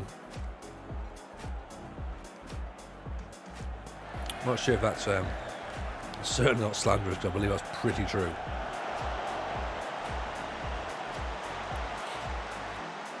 Was in Birmingham on tour for the Singapore under-18s. He was a coach, very drunk, so don't remember all the facts. I like it though, Salty. It's good. So Dixie, I almost wiped out the Lincoln squad. Here we go. I almost wiped out the Lincoln squad when they were on a pre-season run.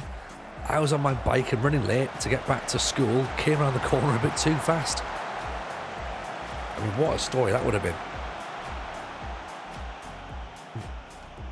I've got a mate who claims he was run over on the same roundabout on 2 separate occasions by both members of the Chuckle Brothers on his bike.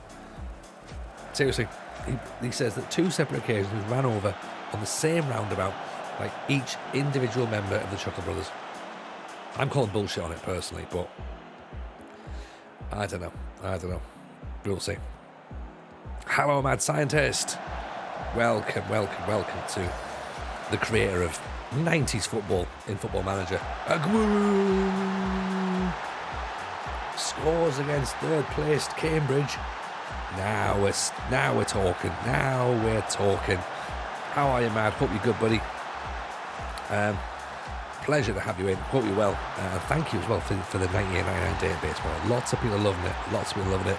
Next Sunday, I think you're in on Friday, I believe. Next Sunday, we are doing a 98.99 special. So that's going to be what we're going to be doing. So come and hang out with us.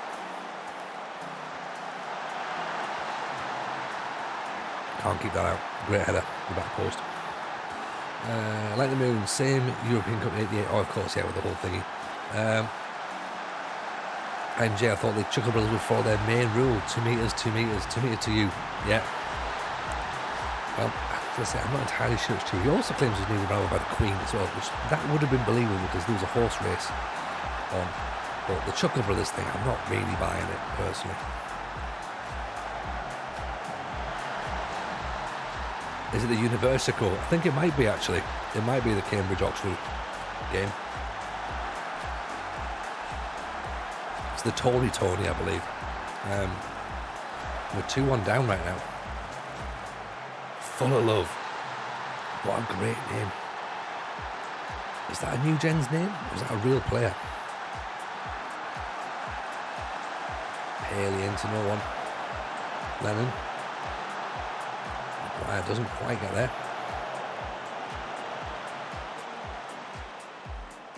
Gave Vic Reeves directions once. Oh, lovely. Oh, of course, yeah, we're going to do the pub sing around as well on Sunday, aren't we? Great ball, Aguero through. Oh, misses that one. Claims to fame's running out a bit now. I watched the telly once, and someone was on it. The what do you call him? The Trevor McDonald was on the telly. Oh, I watched the news. That's where we're at now.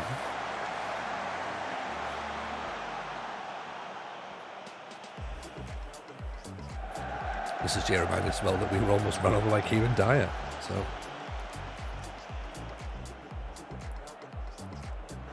it's a true story as well. Balls over the top. Aguero knocks it on. There's Paley through. Oh, gets his foot through it, but he's not going to score from there, is he? And we're playing all right so far. I know we're 2-1 down, but Cambridge are third, so not too much to stress about right now. We're certainly not being overran in the game.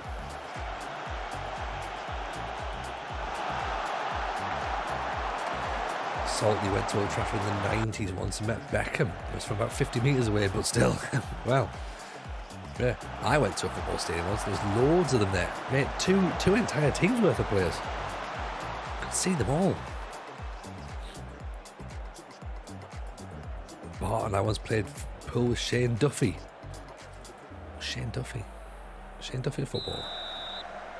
Live in Leeds, one of my mates claimed that fame was involving disgraced TV presenter. Oh dear. Well, I mean, yeah, let's maybe ignore that. You know, this Blakey's going to get himself booked.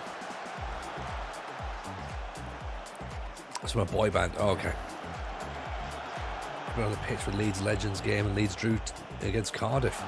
Aguero, good save. I was on the train guard at Ronald Reagan's train from London to Oxford. Ah, there you go. Well, Reagan, yeah, you don't see Reagan cheering on Cambridge, do you? No. He chose Oxford. Fine. One of our boys. Like it. Okay, let's tweak things up a smidge, I think. Go a bit more direct, I reckon. Maybe ping some balls in. Bobby Fresno's not having a great time, is he?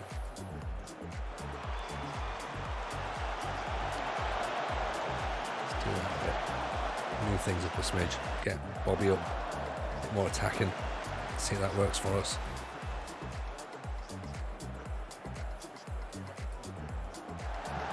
Wuru through. Out wide. Back to Maguire. Just either pull the trigger or find some space to take a shot. Lennon with the ball into nowhere. This is a bit better. Blakey gets assaulted. Get him off. Get him off. Sarah Lancaster's gone. Excellent. Let's push on now. Put a bit of pressure on them. There's the gap in their team. 67 minutes. We've got time. Have got time to get a draw. Hackney's on a yellow card. Might need to look at that. Fresno inside. Turn of pace. Got Bobby. Oh, decent effort. It's 6-2 at the minute. Blakey's free kick in. Headed away. Lennon going to get it? So let's take Linton off for Thorne.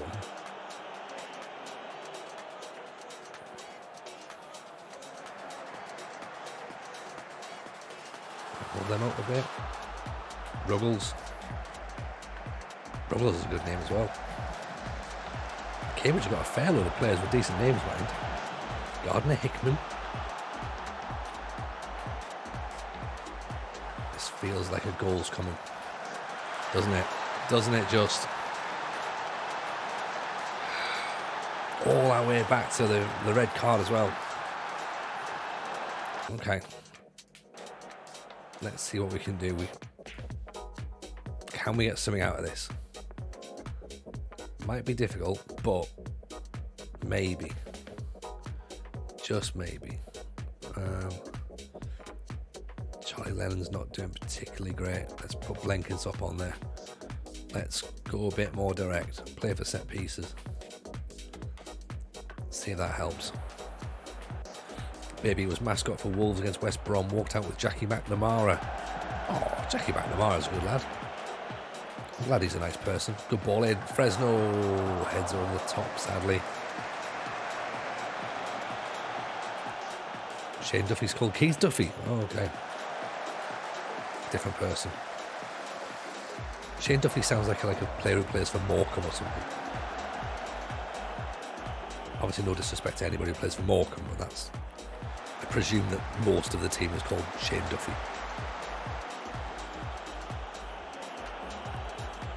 Met Tyrone Mings before he went to Villa. I imagine Tyrone Mings is a nice person. I like the fact he was out campaigning for Black Lives Matter. Oscar Thorne with an effort.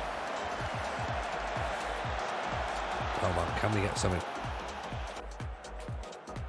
9 minutes, 3-1 down. I can't see us picking anything up now.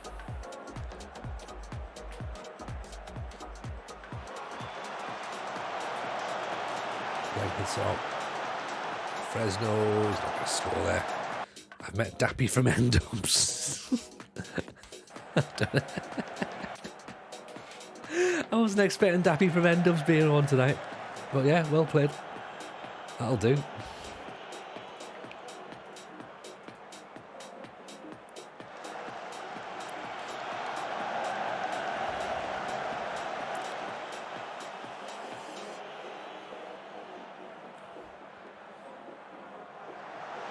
Had all three of Talisa's autobiographies.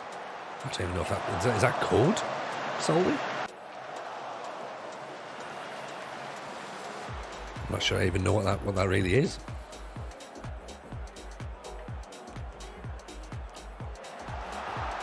I'm surprised myself by knowing what Dappy from Endubs is. I think maybe I've got a little bit of trifle head going on.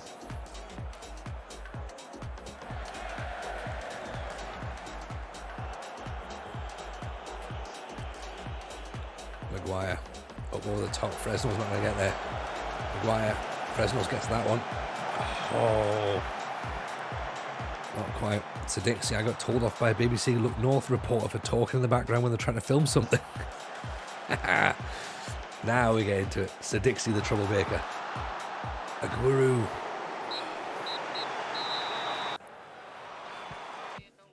Unlucky. We should have done all right there. We should have done better, especially against 10 men. Can't believe we let that third goal in just as that sort of passage of play was happening, but it means we're 5 points off the playoffs now. Met Matt Skelton. Not sure I know what Matt Skelton is. Someone at work bought me one of a game to play with phone candidates, so I turned a random page and put a line for the call. Nice. I met Mickey Mouse at Times Square. Oh.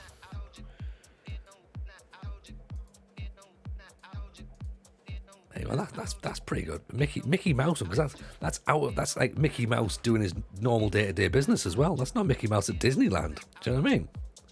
Because if you say, "Oh, I met Mickey Mouse at Disneyland," well, yeah, of course it is. Fucking that's where he lives, right? Mickey Mouse in Times Square, just out seeing a show, doing some shopping, like out of context, Mickey, isn't it?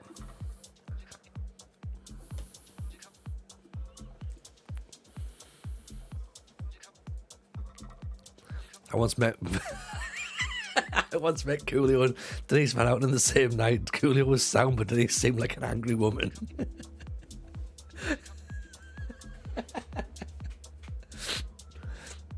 We can't talk about that night for legal reasons, of course, but yeah, I'm sure what a night that would have been if such a night happened. I met James Buckley too, but I was paid for the pleasure. That very much makes it sound like you've sold yourself at that point, Barton. I don't know if...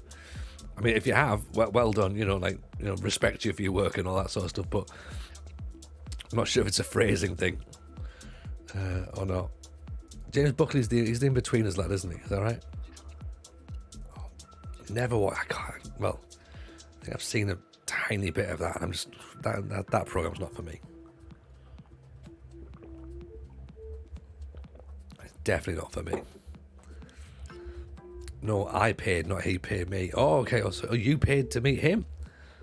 I mean, that's bizarre, isn't it? Like a meet and greet or something? Or is that like a show? Stand-up? He does stand-ups, doesn't he, as well? So, he streams on Twitch. I thought he did. Yeah.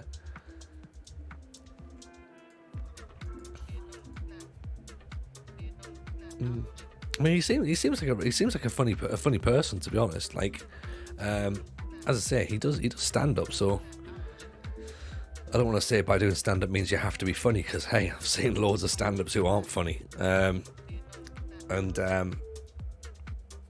Yeah, so I wouldn't necessarily say that that's the thing, but I'm glad he's funny. I'm glad he's funny in real life. My dad's met Beyonce, baby.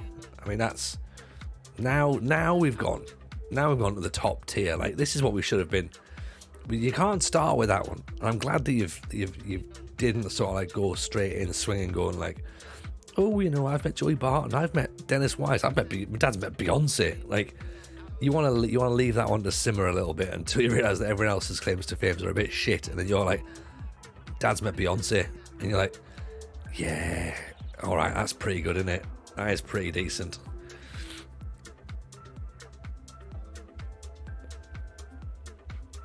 Barton, my brother, met all of S Club 7. It's probably about the same as Beyonce, isn't it? It's a good claim to fame, that one.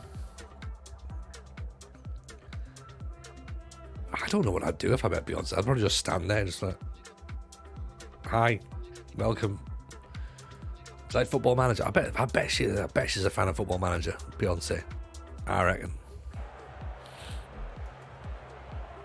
Although I bet she's into like, bet she's a Man City fan. Yeah, I should probably say Liverpool or something useless like that. It next to Stephen Hawkins at a service station. Now we're back on it. What service station was Stephen Hawkins at? Because that's pretty decent, right? Yeah. If he's there with his possible KFC or McDonald's, if it's a Coffee Nation, there's no way Stephen Hawkins was at a Coffee Nation service station. Not at all.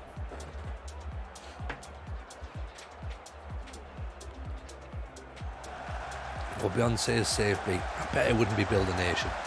I can't imagine that she'd be doing that. Isn't she a Barnet fan? That's what everyone would call her B. It would be a B team save, wouldn't it? That's what she'd do. She'd only like manage B teams. And because of that fact, that'll be it.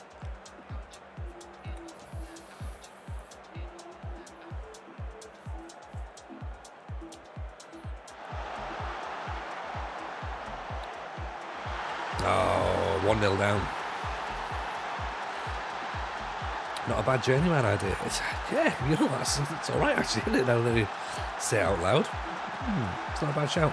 You saw Sean Dyche running one morning.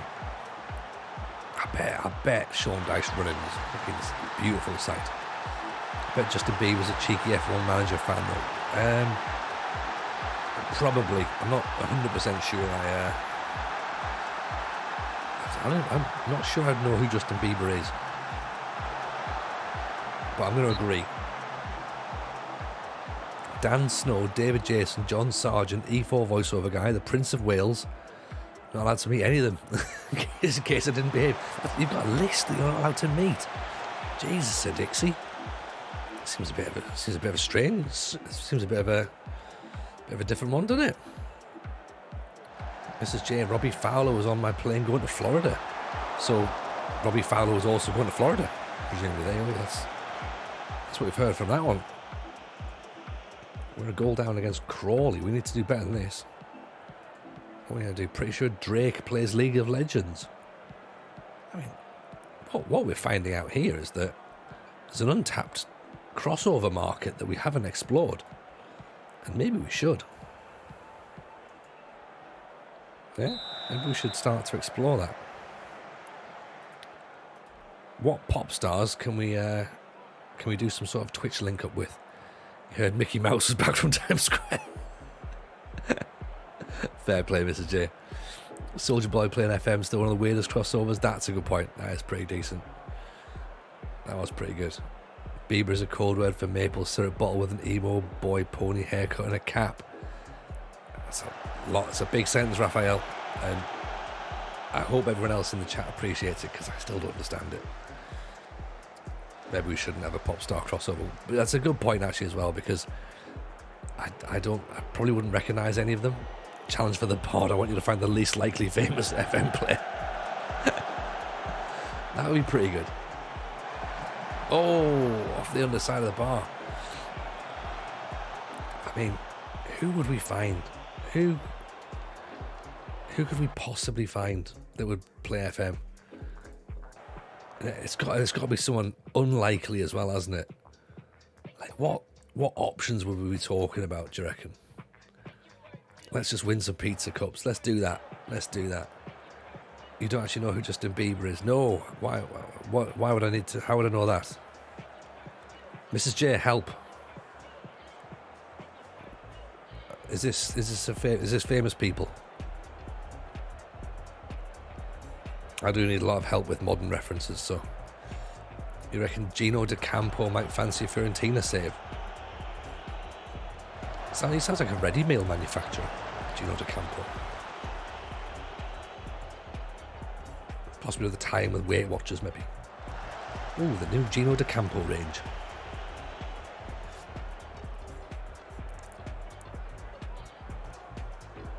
Anyway, Jenny doesn't know who any famous people are after about 2002. See? I'm not making it up. Someone I reckon loves FM, Engelbert Humperdinck. I'm not convinced. Rod Stewart might be a secret FM player. Maybe. It's possible, isn't it? I think you're looking at someone like Carol Vorderman maybe as an FM player, because it's all like spreadsheets in it, so it's almost maths. She might like that. Possibly Alan Titchmarsh, maybe. He might be a bit of an FM buff. Lintott, good ball through.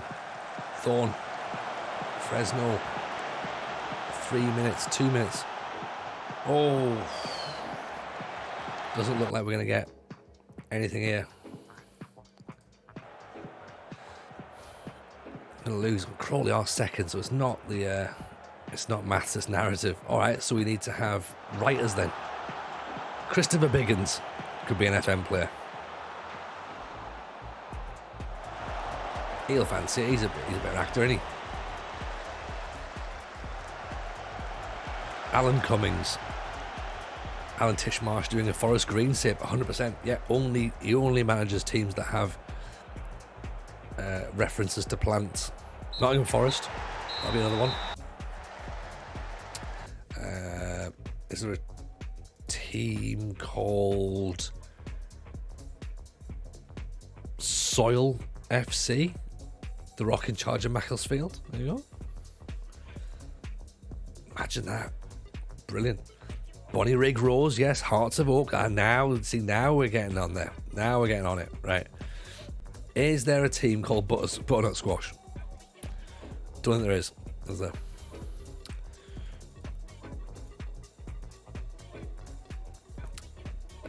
Who else probably plays? Coolio loved FM. He did. He really, really did. He's just taken so soon before his time as well. Denise Van Houten hates Football Manager. I think that's what they fell out about. If you can get Brian Cox on the pod, explain how to use the data hub. Yeah, that would be all right, wouldn't it? Get that. How about Chris Akabusi? Probably a fan of FM, I reckon.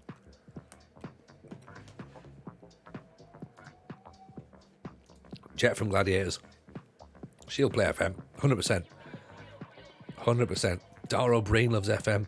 He's a big gamer. I'm not sure if he's is he a big football fan? Possibly.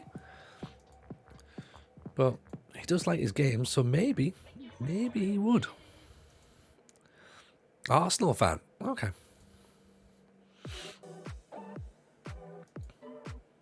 So not a football fan then, eh? Oh, it's bad comedy. Don't worry. Apologise. Goes to loads of games. There you go.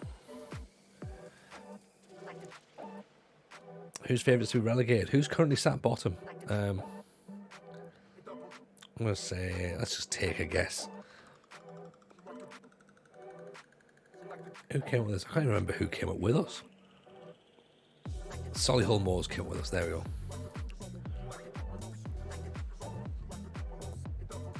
Solihull Moors, who are currently beneath us, that's fine. Matt Lucas definitely plays FM. Does he? That's interesting. Very interesting, actually. Jam Thoughts. There's a man who plays FM. Because he's just raided in. Welcome, Jam Thoughts. How are you, buddy? Pleasure to have you. How was your stream? Appreciate the raid. That's very kind indeed.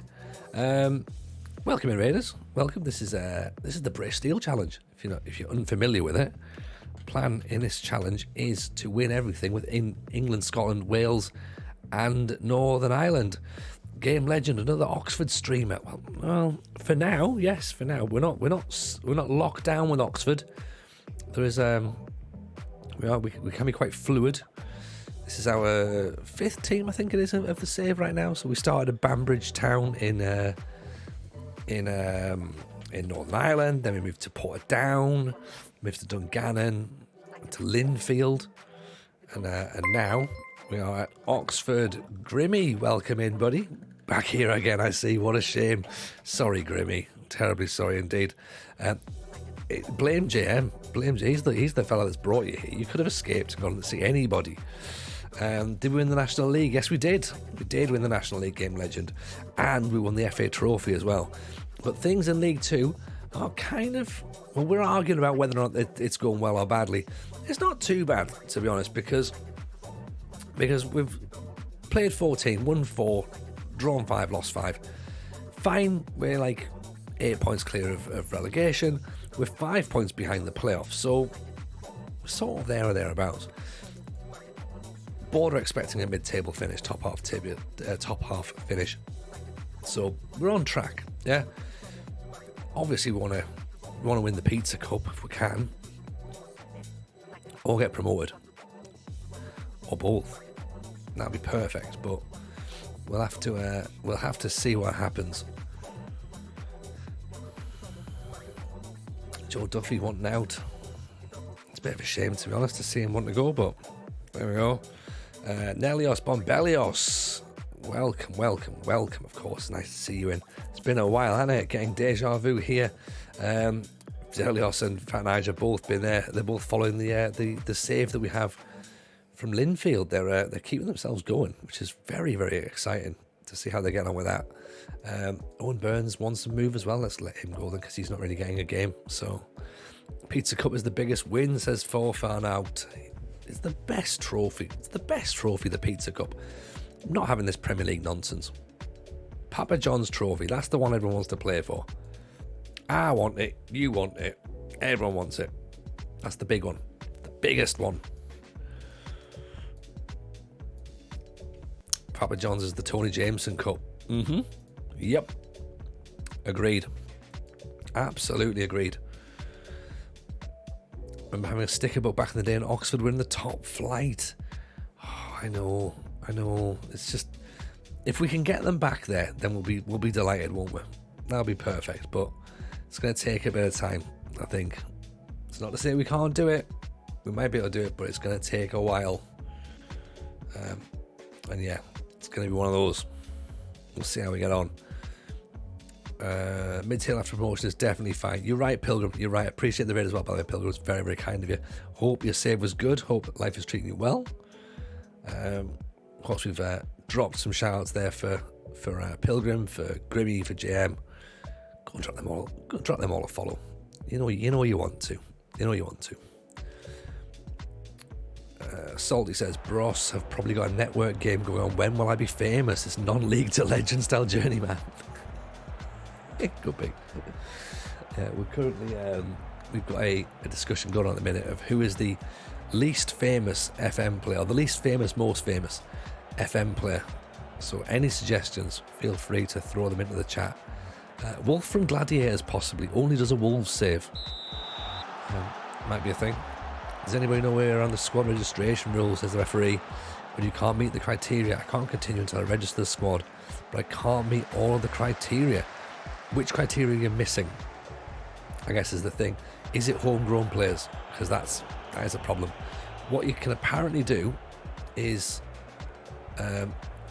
try and advance a day, if possible.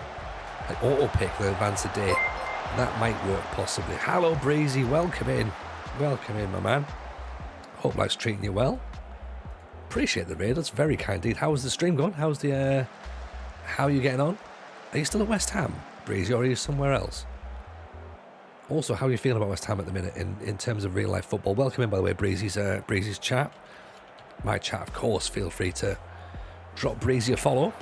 And for all the raiders who've just come in, this is what we're doing. We're currently doing the British Steel Challenge. So plan being, we're trying, being that bit of word, to win every single league and cup in England, Scotland, Wales and Northern Ireland.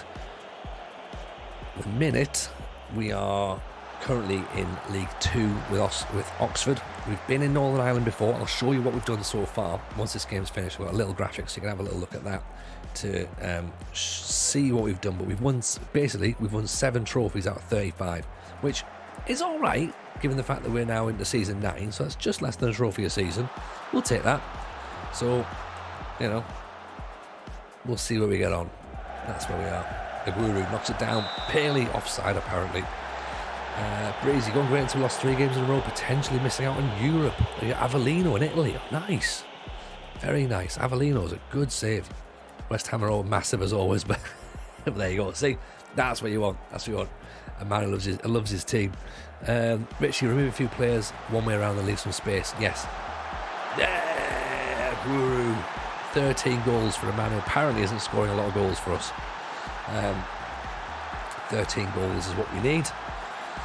Can't mean registration rules. Yeah, we've got a bit of an issue with registration at this point for one of our chat members. Struggling a little bit. Lee the Scott, how many trophies we won so far? So we won 7 so far, Lee. Leo, we're going to show you those once this match finishes. I'll show you what we've won. More importantly, what we haven't. So there's still quite a lot left. Given the fact we've only really managed in Northern Ireland, and this is our 3rd season in England now, so it's still our first team in England. We haven't changed teams just yet. We won the National League. Hutcho, appreciate the follow. Very kind indeed. Won the National League and the FA Trophy last season, so that's pretty decent. Did a double. As you can see now, we're still only 4 points behind the playoffs.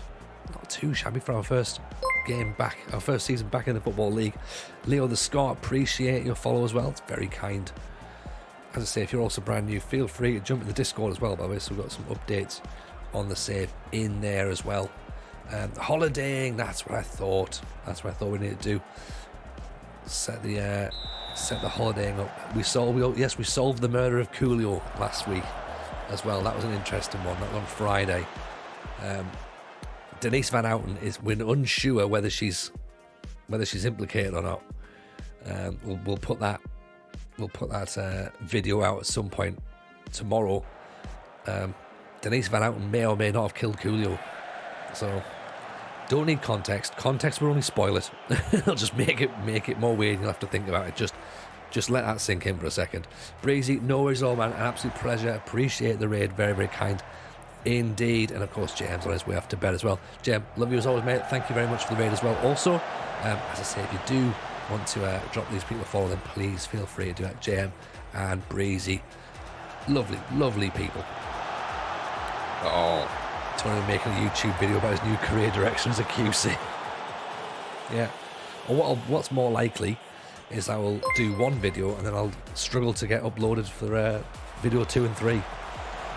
Full of good intentions. Good save. Leo's just joined the Discord. Brilliant. Appreciate it, Leo. And Springtide in with a follow as well. Thank you very much for that. I should also say as well, the Football Manager Show, if you're not a fan of, well, if you've not been following the podcast, get yourself involved. Not offside? Offside. Of course it's offside. Yeah, every Wednesday myself and RDF Tactics have a podcast via The Athletic. Come and hang out with us. It's good. Very good, actually. You'll probably like it. If you like podcasts about Football Manager, of course. And if you're brand new in the stream from the raids, let me know who you're managing. Let me know what your save is. It's always fun to find out what people are up to. Upload one video, get hunted by the Big Breakfast Crew for the rest of your life, The Fugitive 2. There's a mini claim to fame, actually. Well, not like a claim to fame per se, but those of you who might remember way back in the days of the Big Breakfast, there used to be, is the podcast on Spotify? It is indeed. It is indeed, Leo. You can get it where you get all your podcasts. So Spotify, Apple, Google. Yeah, you can find it wherever. It's not on YouTube yet, though. We are going to try and work and get the podcast up onto YouTube, because that's where podcasts live now. We're trying to convince The Athletic that that's where it needs to be. We have got a YouTube channel, though, which is for tactics videos and stuff that we do. Well, RDF does, really. So you can go and check that out as well. Just search the Football Manager Show by The Athletic. It shows up on YouTube pretty quickly. Predictions for the Super Bowl, asks Grimmy. I reckon, I think it's the Chiefs by 10, but I'd quite like the Eagles to win. And the reason I gave earlier on is because I don't want penalty. The reason that I think that I would like the Eagles to win is I'd like there to be I'd like to be beaten by the team that wins it. Do you know what I mean? I'm a 49ers fan, and I don't want anyone to say, oh, the Eagles only got to the Super Bowl because Purdy got injured and because the 49ers didn't have a 19th quarterback to use that season.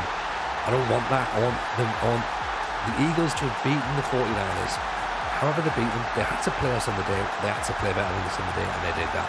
They won. I want the Eagles to go into that final, the Super Bowl tonight, give a game, and if they win, then that's perfect. That's brilliant. That's what I want to see. I want to see the Eagles win the Super Bowl tonight, and then next season, I want the 49ers to challenge for it, and I want the 49ers to be back up there next season. So that's what I hope for. I also want 49ers versus the Jags at Wembley. I fucking want the 49ers versus the Jags at Wembley. And then I want tickets. It has to happen. They've released the fixtures already, and it says the Jags home game is against the 49ers. And that doesn't happen unless it's at one place and one place only. It has to be this year. It has to be next season, the Jags versus the 49ers at Wembley. Got to. We've got to make it happen. We've got to go. All of us have got to go. 100%. We'll just have like a day out, a lot of us. It'll be great. It's a great sport to watch. Genuinely, it sounds like holding FMT in a pub. The No Spice, the Indian restaurant across the road from Wembley, is jam-packed with NFL fans on NFL Day. We could do it there, because that is, believe it or not, that is that's where the University of Football Business is as well. That's the Wembley campus. So could be 49ers were just at a London game. No, well, 49ers haven't been in London for about 10 years, I don't think, Springtide. We've not been over for a long time. Otherwise I'd have been there. I think the last time they were over was when Kaepernick was in, wasn't it?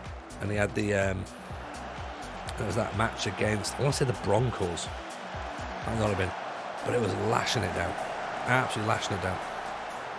Sure, that was the last time the 49ers were over. don't get me wrong. I love the fact the Jags are there. Me and my mates, who I'm supposed to be spending the Super Bowl with tonight, by the way. Obviously we can't because we've got a chicken box in the house. The guys that we go to the NFL with, like, we obviously feel an affinity with the Jags as well because they're the UK team. So we'd be 2013. Yeah, I was going to say, about 10 years ago. So that would make sense, wouldn't it? Get them back in for 10-year anniversary.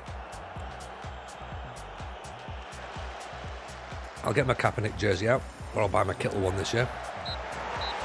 And away we go, 2-1 win over Morecambe. That's what we're talking about. Nelios Bombelios. I played TV sports, American football on the Atari ST. Better than Madden. I mean, there we go. Dream one day would be to go to the Super Bowl live. Would need to remortgage my house and sell most of my organs to afford it. I mean, it's expensive, isn't it? It is expensive. To be fair, I thought it was when the Packers were here. I was in a random pub in London. The 49ers fans came in, assuming they were a different team. No, but the thing is, the interesting stuff. Lennon's out for 3 months. That's a bit of a blow. The interesting stuff with the NFL is that it's just a whole bunch of neutrals, which is great. Like, you go to the game and there's so many different jerseys rocking around. Like, everyone's got different jerseys on, and it's just cool. Like, because everyone's there to just have a good time, because the NFL is in the UK for 3 weeks and that's it. So it's great when you're like sort of sat next to a Bengals fan, who's sat next to a Ravens fan, who's sat next to a Browns fan, who's sat next to a Colts fan, who's sat next to a Washington football team fan, and everyone's just having a great time. And you can spot who's from the 80s, who's from the 90s, who's from the 2000s. And yeah, it's just awesome. It's just awesome. In terms of trophies, by the way, because we did talk about trophies, didn't we? This is what we've won so far. Okay. So 7 trophies out of 35, as I say there. So most of our trophies we've won in Northern Ireland. Okay, so you start unemployed, no badges, no experience. Apply for whatever job you can. We got Banbridge Town in the 3rd division of Northern Irish football to start off with. We won that division. That's the Lough 41 Premier Intermediate Division. That's Division 3. Won that while we got promoted via the playoffs, so that counts as a win. Won the Middlester Cup as well. We've also won the McCombs Coach Travel Intermediate Cup. We've also won the County Antrim Shield. That was with Linfield. The Middlester Cup we won with Dungannon. So we moved to get into Dungannon. We won the Danske Bank Premiership with Linfield as well. Then, of course, we've come over here into England. Won the National League. Won the FA Trophy. The trophies here in yellow. Sky Bet League 2, FA Cup and Papa John's. Their trophies we're still competing for this season. And the red trophy there, the Carabao Cup, is what we've already been knocked out of this year. So there you go. That's where we are. That's pretty much a whistle-stop tour of the save. I'm a neutral. I've glory followed the Chiefs for a few years. I left the Eagles, so I'm too happy with the Super Bowl. I mean, look, I think it's acceptable enough to be neutral, to be whatever in the NFL. Like, you know, just no one's got a massive affinity to any team. Like, I picked the 49ers in about 86, 87 when I was 6 or 7 years old, and they were the best team at the time. So a bit of a glory hunting there. They had Joe Montana and Jerry Rice. So like, I'm watching that as football for the first time, and I'm like, yes, please. That's what I want to be watching. They're my team right there. Then, thank you. And yeah, we've not won the Super Bowl since. So I don't know if it's my fault. Possibly. Started watching in 2012. I'm a Seahawks fan. Seahawks fans are good, man. Like, you know, I'll be honest, I feel as though the NFL is perfectly acceptable to pick a team based on the kit colour. You know, Mrs. J's picked the Vikings because she's from York. That makes sense. Who's the best team right now? What in the NFL, Barton? Probably the Chiefs, to be honest. All the Bengals, you could argue. The Bengals are a team that they're very, very good, and the Bengals versus the Chiefs was a great game. The 49ers are up there. They've got the best O-line, got the best D-line. Have they got the best quarterback? No, not really. That's probably the only problem we do have. And I guess that's sort of what's been the issue. The Bills are fantastic at the minute. And then you've got your teams who are busy regrouping. Like the Jags have just come out of like nowhere, and all of a sudden they're up there and they're like having a fantastic time. The Eagles are just sort of like flying under the radar. They're like a really good compact side. So it's just well balanced. It's well balanced. Dolphins are surprising over the last few years as well. Like, Dolphins just suddenly got good, and that's the good thing about the NFL, is that you can be good for 3 seasons, and then you're shit for 5 seasons. It's great. It's fantastic. Questions now though. What are we looking at reinforcing in the summer? That's what in January. That's what Leo's asking. So, to be fair, Leo, where we probably could do with some more players is we could probably do with another left back to give a bit of a rest to Blakey, because the only player we've got here is Swarby, but he's also injured, so he's only just coming through. Plus, he's only 20, and he's not really of the level, I think. So, a left back would be preferable. I think another central midfielder to give a bit of rotation for Hackney and Maguire would be good, because players we brought in either haven't played or haven't been good enough. Like Owen Burns, for example, has come in, played 6 games, and he's like, he's already wanting to leave because he's not playing as much. I think we get him in, we can play him, but he's just a bit upset really that he's not getting games. Left back recommendation, Divine from Rangers. Now we are in 2030, so it depends who you mean. Is it Reece Divine, who's from way back in the day, the former Man U defender? Because some of these players may have either left or are no longer in the game. Adam Devine, that's a right back. Adam Devine, that could be that guy, couldn't it? Yeah, that would make sense. Yeah, but he's a right back rather than a left back. Is that the one? Yeah. So but he's a right back though rather than a left back. So, I mean, he seems decent. He seems decent, but we don't know what his transfer value is like either. 5'4" as well. Quite short. We'll stick him on the short list, but we'll have a look. I could do with getting into hockey. I do like it, and I used to like it a lot when I was younger. I don't have a team. I think Rogi's trying to get me into the Kraken, the Seattle Kraken, and I quite like that idea, to be honest. They seem daft enough for me. I'm all right with that. I can go Kraken. So that might be my hockey team.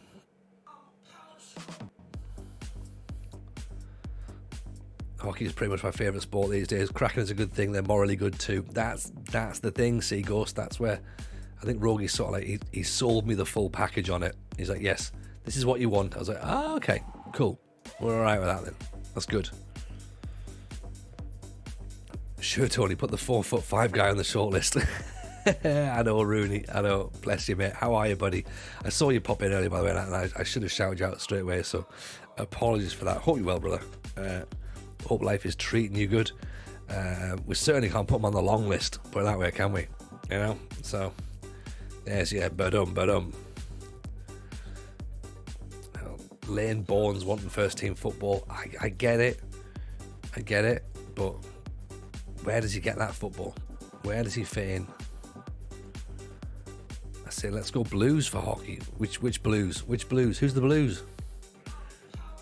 Is that the Leafs? Leafs are blue, aren't they? Is that who we're talking about? So the Islanders play away in Toronto. The St. Louis Blues. Ooh, I don't know about them. Should I know about them? Maybe I should know. Maybe I need to know about these sorts of teams. Either that or I just stick with the Kraken and go, they're the ones. Kraken are my team. Blue team sounds like something from Peep Show. Yep. He's short, he might be worth it. Very short for a defender. Yeah, we'll have a look at him. I mean, as I say, the fact that he's down as a right back for to start is a concern for me. If he can play left back also, that's good, but we'll see. We will see.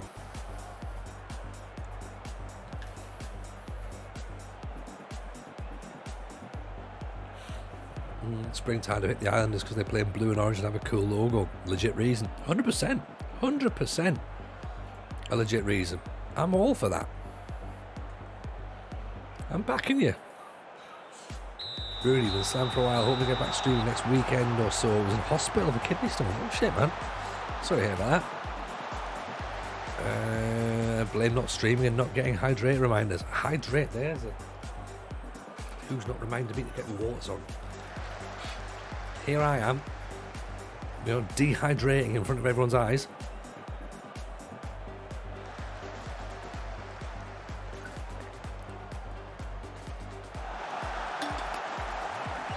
Ball born.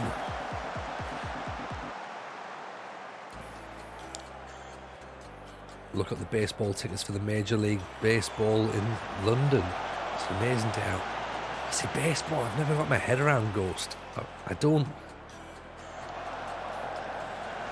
presume it's a fairly straightforward thing to understand. Great tackle there, by the way. I presume it's an easy enough thing to understand, but I've never really got into baseball. I don't know why. Something about it just hasn't caught me. Basketball, I can sit and watch basketball. It's pretty good. Ice hockey, big fan of hockey. It's cool. I'm alright with that. F1 doesn't grab me. F1's just, cars driving around. And because I don't particularly care about cars, I'm not bothered by watching cars drive around. Cricket, I love cricket. And this is probably where the baseball argument's going to fall flat, isn't it? Because I find cricket great. I love cricket. And then there'll be people in the chat, I'm guessing, don't like cricket. Probably the same people who don't like baseball as well. And it's probably the same argument for it. I don't know what makes a good baseball game. I don't know what makes a good baseball player. That's maybe the problem. I don't understand the intricacies of it just yet. Rugby, I've got no interest in rugby at all. It just doesn't get me. Like I can watch a good game of rugby and I can appreciate a good game of rugby because I understand the skill involved in it, but I'd probably just turn it off. I'll probably see about 6 minutes of it and be like, oh yeah, there you go, they've done a rugby. Oh, good finish, boy. But I'm not massively bothered. Salty, I like getting drunk at cricket grounds in the summer. Does that count as liking cricket? See, yes, 100%. Because what you've done there is you've worked out how to make cricket interesting. If you don't like it, you go, well, how's about we just go and get drunk in the sun? That's absolutely a way to do things. If I was to pick an NFL team, it would be the Steelers or the Vikings. Both good shouts, Barn. Both very good shouts. Good sets of fans, good colourways for the kits. Steelers are about to get a brand new quarterback, so that's an interesting time to be a Steelers fan. Vikings are a good, strong-looking unit. What a finish that is from Bobby Fresno. Same for baseball, you get drunk and watch the game. Okay.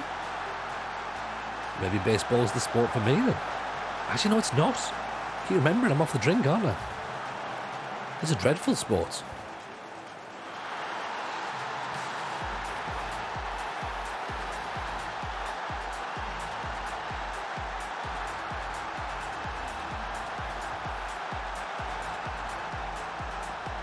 Steelers, I'm a Sheffield lad. Vikings, because it's a nice jersey. The Vikings raid.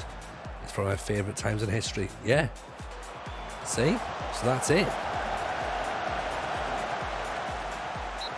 If you've got like a season pass for the Jorvik Viking Centre, then do that. It's not a sport for me if you can take a full picnic. I mean, it's a fair one, Springtide, I'll take that. But then again, tailgate parties at the NFL is essentially just a barbecue in the car park. Salty B, gotta go, fun chilling out, mate. No, appreciate you, Salty. Always a pleasure having you in. Thank you so much again, as always, for all your help on the old TikTok world. So go on, everyone, if you're brand new to the stream tonight and you haven't followed Salty B already, please go and drop the man a follow.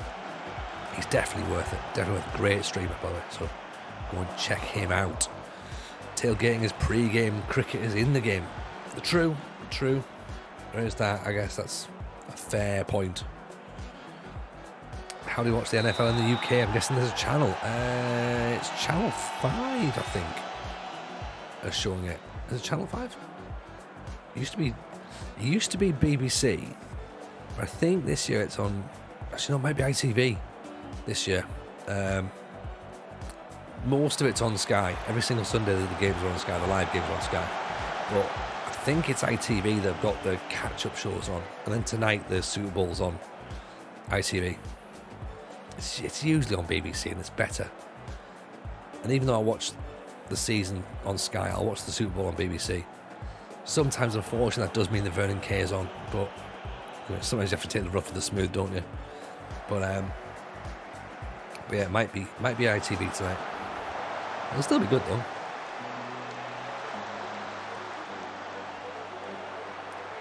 The issue with hockey is it's not readily available. Yeah, that's the thing. I think you've got to catch it up on YouTube, don't you? At least that's certainly where I've been watching these sorts of things. I don't have BT Sport either, so I'm not sure if it's on BT Sport or not. You can subscribe on Game Pass. Yes, that is true. You can do that as well. Tides. Oh, good ball. There's. Oh, good. Vernon Kay is doing the radio. I mean, look, I do Vernon Kay a disservice. He's a very, very knowledgeable man of NFL, and he's been a big, big NFL fan for many, many years, and kind of helps like promote it for the UK. A little bit, like he used to play it as well until relatively recently. I think he gave up. But Mark Chapman, Chappers, he used to host the NFL show. Great ball for a guru. What a finish that is! Oh, what a finish! Oh, guru!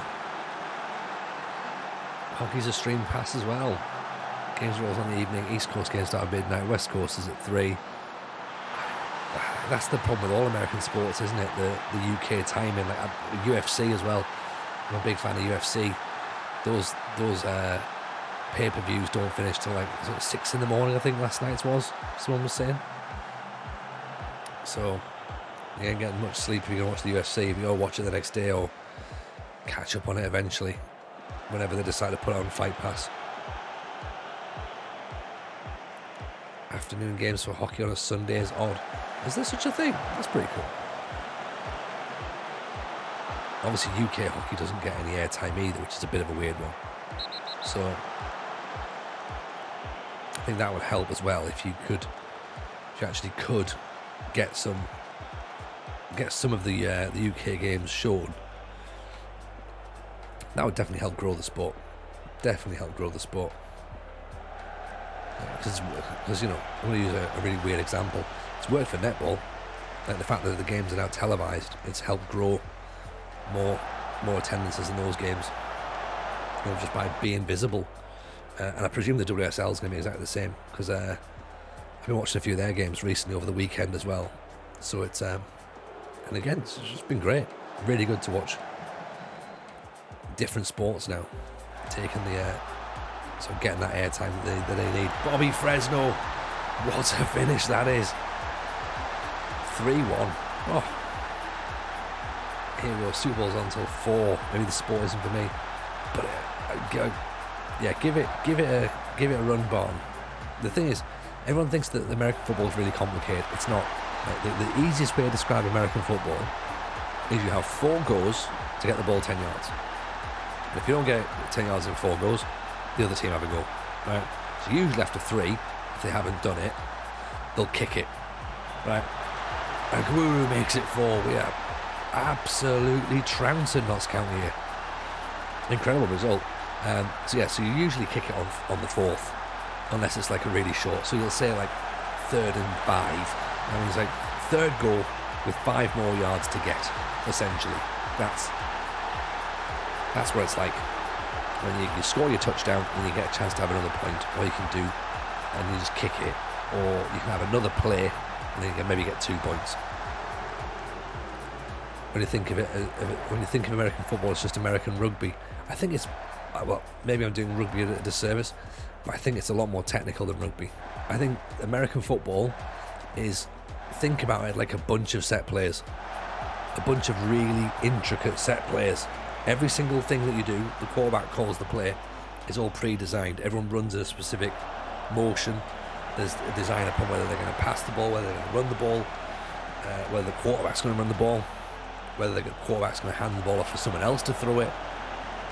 You know, I think there's definitely a much, I feel, a bigger skill element in American football, but that's because I like American football and I don't really follow rugby, I guess. A lot of rugby fans will probably tell me the opposite, you know. But yeah, it's incredibly well organised and well managed, and these players, they're drilled. They have to understand the playbook, and these playbooks are like that thick, you know. So you start the season, if you don't know that playbook inside out, you don't play. You get cut. You've got to know every single plan of what player they're going to be called, and they're not, you know. Of course, they're all given like stupid names as well, so you have to remember the code names. And that's, everyone has to remember it, you know. So I like it as a sport. I think it's a great sport, personally. And to be fair, the weird thing that I find with NFL is when you watch it is just remembering that there's only 11 players on the pitch. It's only 11 players on the field, so it's like 22 players on the field, like football. It just feels like there's more because of how big they are, and because the line, how they line up. You think like, oh, hang on, there's got to be more than that, surely. But no, it's not. It's 11v11. You know, Tony, if anyone asks you to watch Steve Dangle about hockey, it's basically watching Zealand about FM, knowledgeable but irritating as fuck. I'll have a look, because I think was it mentioned in the chat just there, was it? There's a guy on hockey guy on YouTube was excellent if you want to get into it. Is that the fella, is it? Is that who I need to be watching? Because I can do that. American football, they tend to mostly play in a more condensed area of the field until it breaks down. Yeah, that is true.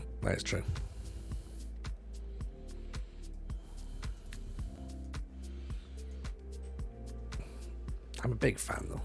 It seems like there's more people. Yeah, that's true.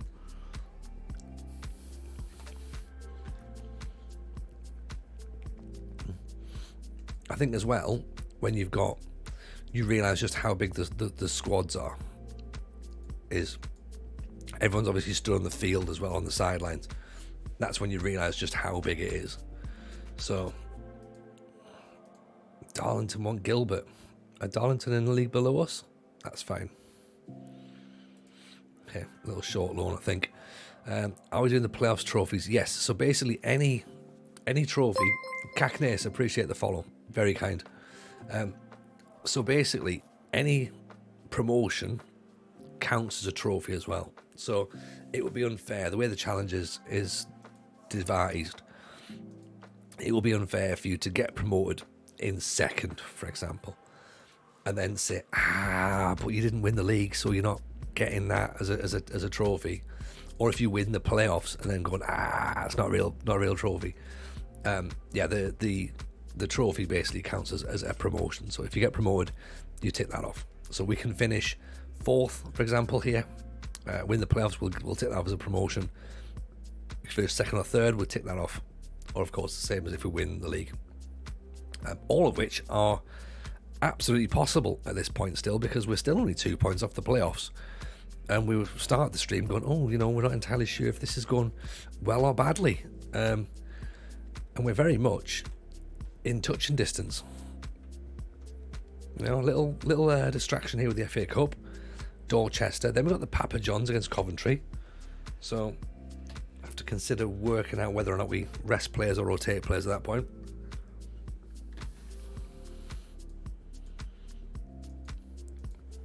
Imagine having 53 active players in football and bringing them all on.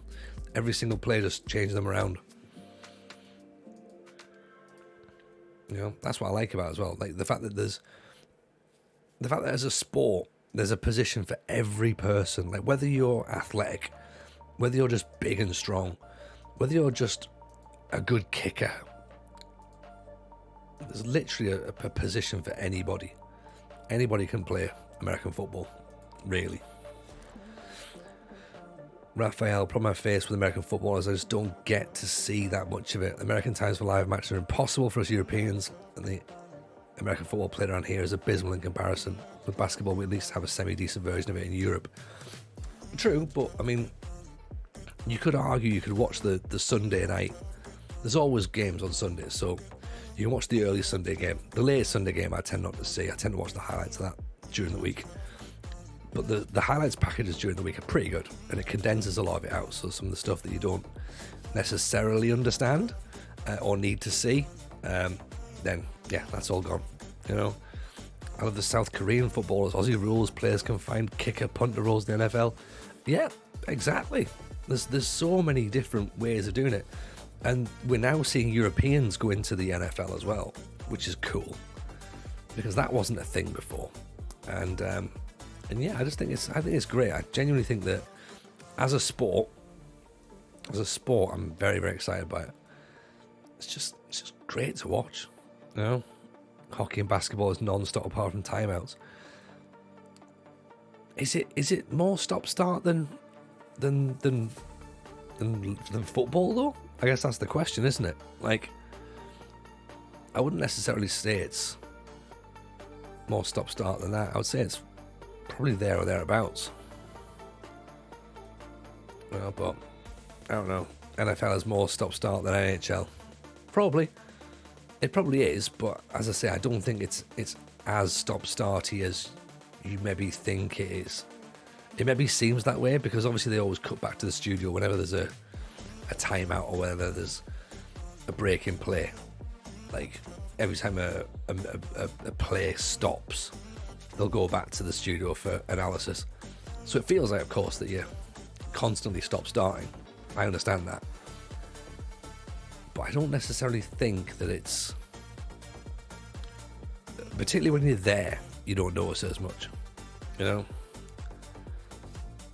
NFL is more stop-start than football. They take adverts a hell of a lot.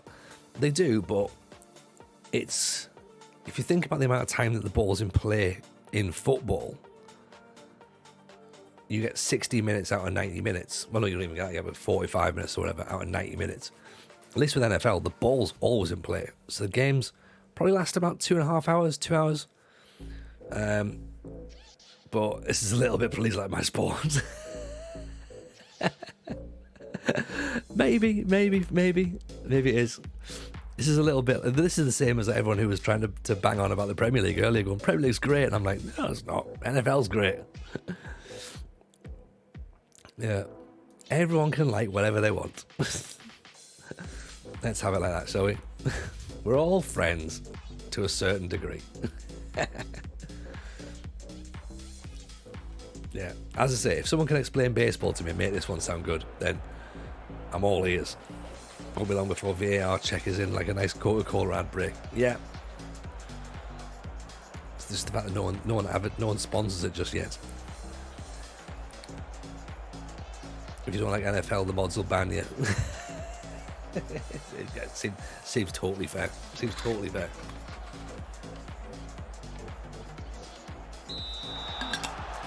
The Premier League lets agree to put Bristol City in and put a salary cap in.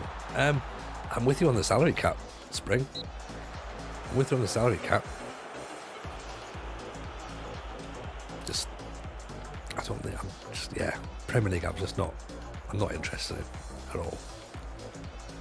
I can get you on my Major League Baseball package for next season if you want. Let's do it. You can explain to me what I'm meant to be looking out for as well, by the way, because that would also help.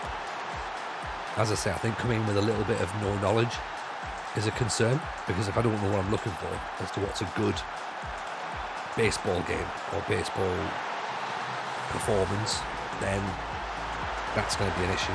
I guess it's the same reason. It's not the same reason I like boxing. I just don't find boxing as entertaining as MMA. That's also a thing as well. really got into baseball. I really enjoy it now. Baseball's like rounders. That's like saying that American football's like rugby. I don't.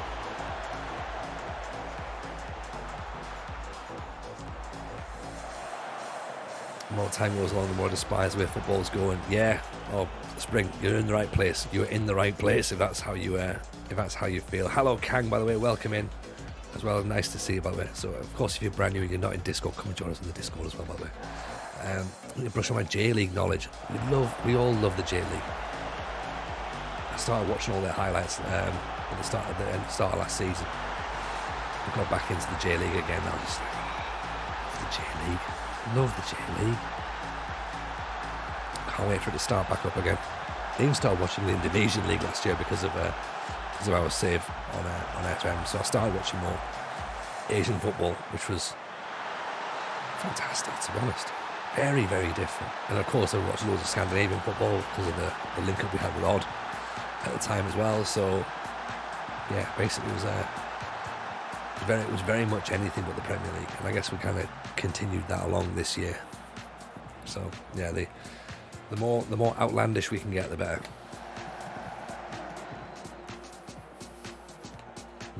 But not just for outlandish sake either, by the way. Any football league you can watch at 8 AM with a hangover is a winner. True. Non-league's definitely up the is the way to go, Barton. I agree.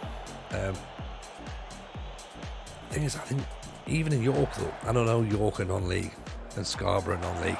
Scarborough's an hour away. Guiseley's another half an hour away as well. Could do with a couple of non-league teams around here to go to, you know, because York almost feel like they're a step up in non-league. I know they're not; their performances are really bad, but because they've got a proper stadium, I feel a bit like, you know, I want to go back to like I need like a tier 10 or something, or a tier 7 or something like that. Well, yeah, like a tier 10 or tier 9, 8. That's what I need. I need like a Sheffield FC again. I was talking about women's football. Yeah, exactly what I started. I've watched a bit more of the WSL this weekend, to be honest. Springtime, I've watched in bits of it up until the last few years. So we will be watching some more of that, to be honest. Rach thought we were watching the Super Bowl, got the impression of a big NFL fan. We are. Callum and Deck, welcome in, by the way. Appreciate you coming in, appreciate the follow. Yeah, we're going to finish the stream up in about 15 minutes. I'll pop down and watch the Super Bowl as it starts.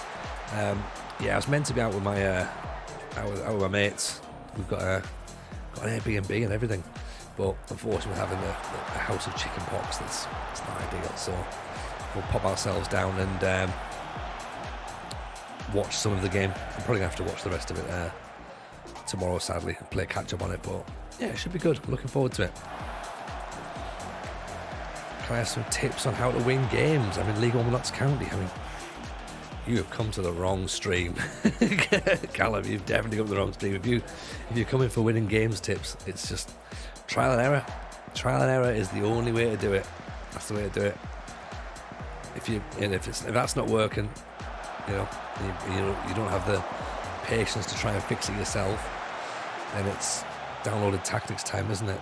And I would certainly not recommend you do that, but sometimes needs must, and if that's what you think needs must, then needs must. So yeah, that's what you need to look at. I watch a tier 5 women's team doing a double header with the men's and women's each week. Nice. I like that. That's good. The mighty 1998 Sunderland are so far unbeaten. 11 wins, 1 draw. That's because Alex Ray got sent off. I love the fact you've gone straight back to Sunderland, Rich. I presumed you would do, understandably. But yeah, we might start our 98-99 next week. Obviously Sunday, so this time next week, we'll be finishing off a 12-hour stream, we think. Because that'll be my 2-year Twitch anniversary. And we've agreed a 12-hour 98-99 stream, so that could be good fun, plus loads of 90s stuff as well, so that'd be pretty decent.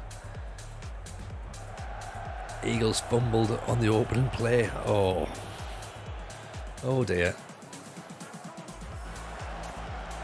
It's gonna be a nervy game, I think. Very, very nervy game. Is it because it's just started, hasn't it? Or are we about maybe? Or if the the Chiefs already began? I presume did it start about past, possibly?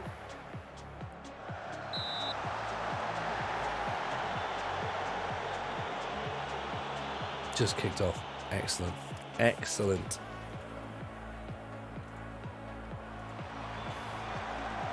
Get that cleared away.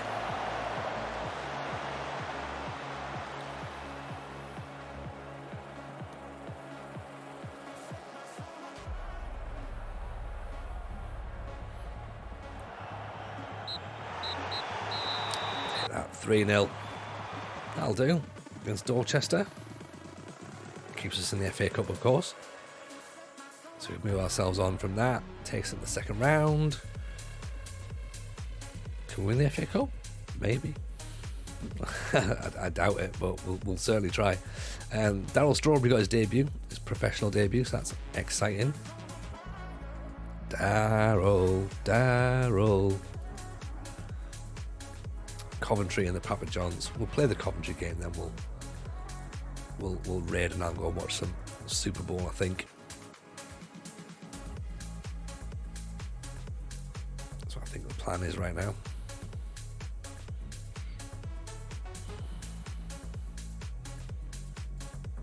So Eagles first possession, fumble already. Oh, it's not what they want, is it? It's not a great start. Put the Super Bowl on in bed. Get it done. Get it done. We'll be back streaming tomorrow night as well, by the way, if you're brand new and you haven't already followed. We stream Mondays, Wednesdays and Fridays, and sometimes Sundays, sometimes Saturdays. Yeah, quite a bit, to be honest, really.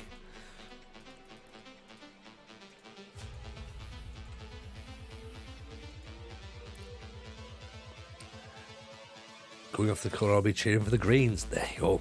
See? It's exactly how you pick a team. Look and go, I think I like their colour scheme the best. Fumbled out of bounds, which means they keep the ball. Jalen Hurts has just scrambled for a first down. See, this is what I'm saying though. It's going to be nervy, isn't it? It's going to be really, really nervy. These first few possessions. Can't cheer for red and white. Sports fans, man. Sports fans just... I don't know. Oldham versus Oxford in the FA Cup. Where are Oldham? Are Oldham in the National League? Okay, good. So we could still potentially get ourselves into FA Cup third round. We've got Papa John's match against Coventry, which should, if I'm correct, should see us through actually. That'd be pretty good.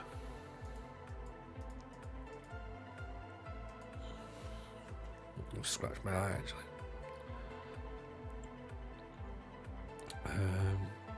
Swarby's going to go in for Blakey because we need to rest Blakey at this point.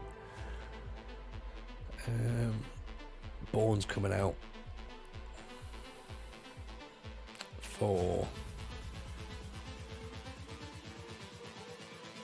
Callum. Malcolm, sorry, actually, no, let's keep the same team. Let's keep the same team, actually. Yeah, they've earned another goal.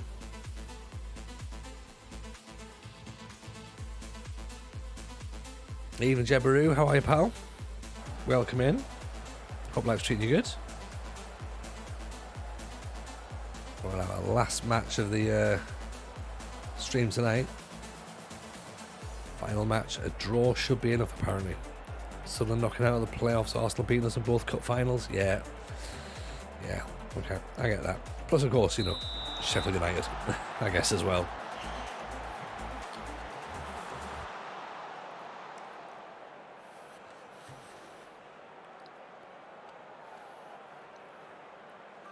Touchdown Eagles. Oh, here we go. Here we go. Can't wait for Coolio, mate. Next week, like, it's going to be great. We're trying to get in touch with him. He's not answering our calls though. I don't know why. His agent hasn't heard from him for ages, so presumably he's gone independent. So, yeah, it's going to be good. Too fast. The Chiefs look nervy. Oh, do a tier list on bread. It's already been done. Bread lists have been done.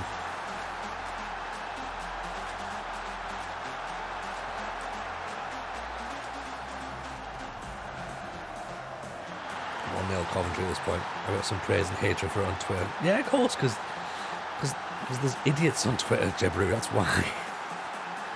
You know, people get intolerant of everything, so you should know that. You know, it's good for engagement though. That's essentially what we're looking at here, isn't it? You know, you got people wound up, you got engagement.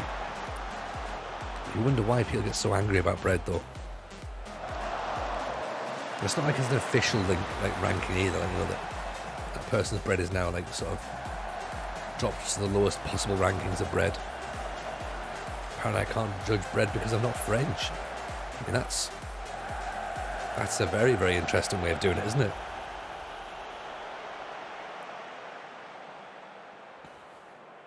Seems a bit harsh. Oh, bread racism. Yeah. Intolerance, not just of gluten, but of actual intolerance.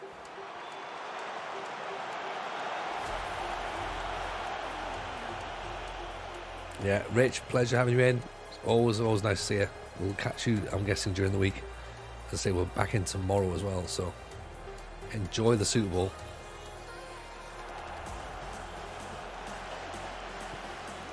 As I say, this is the Papa John's group stages, and we've got a kind of second string side out against Coventry, and it's kind of showing.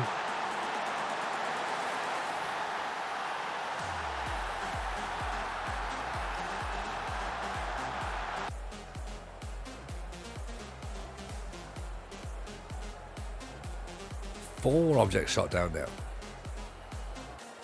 It's all a bit, look, don't go getting me started on UFOs, right? We've already done it.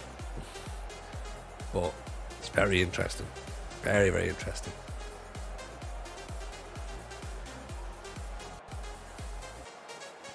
Children's birthday balloons don't stand a chance. No, they're gone.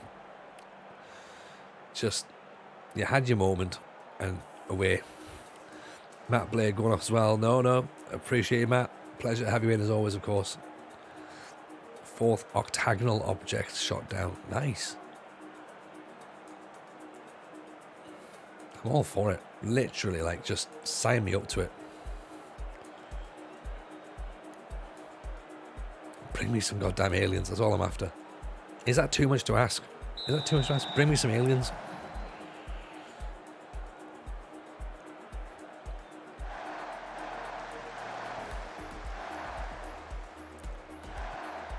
Two 0 down. Paley's come on. Aguiru's come on.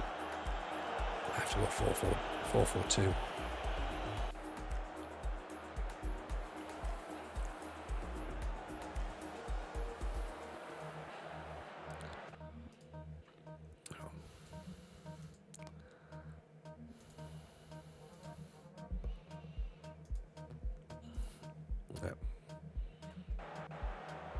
Current world events would be good news. Yeah, imagine that. Like, the nice bit of news on the program is, and the aliens are here. Excellent, good.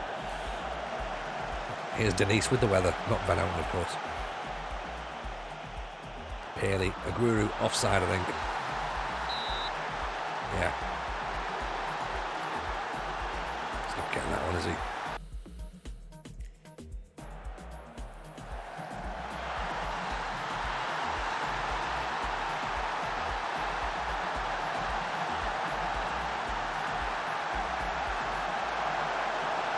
All away. Burns more than that. Here he comes. Aguiru loses it.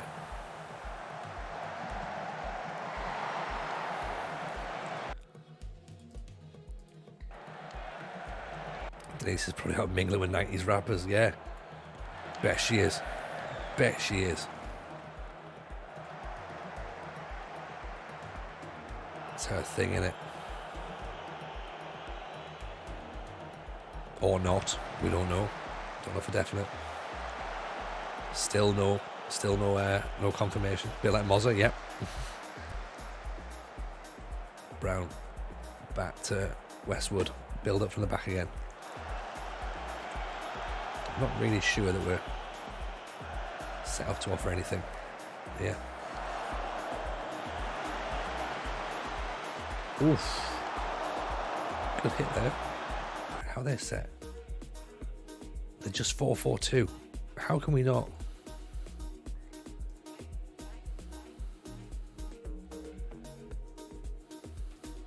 Higher tempo. A bit wider, I think.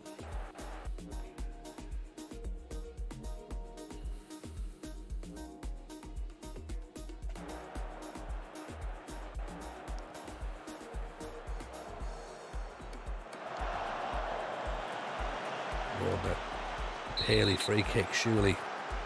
Card. Off. Oh, here we go.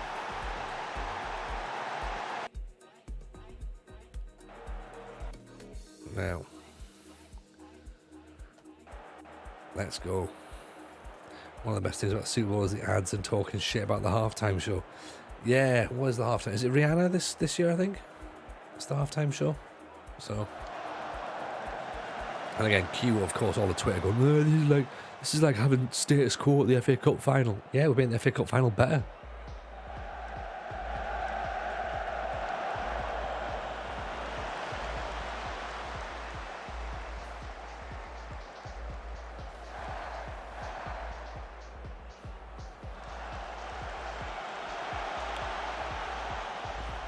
I'm sure there's at least 3 people as well have tweeted out, oh, is it the superb owl?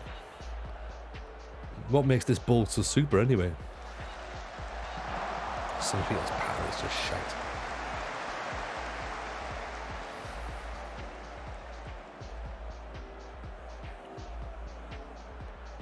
That corner. 10 minutes to go. We're not looking like we're going to break the deadlock here.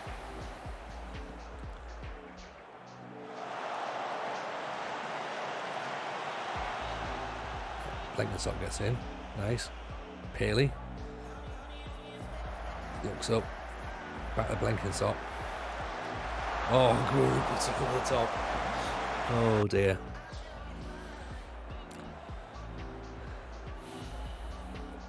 I mean, we're still at 6 points. Coventry have still got 6 points. Exeter and Fulham both got 3, so it means we are going to go to the last game, I think.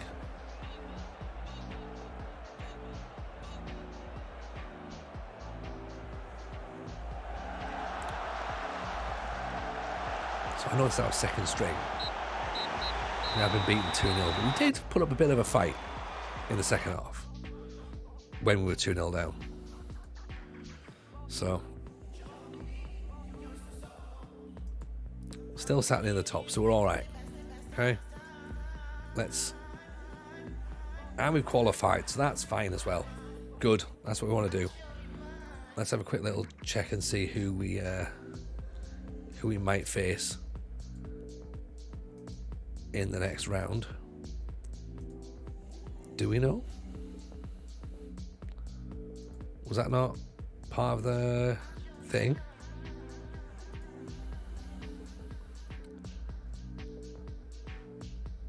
When do we find that out?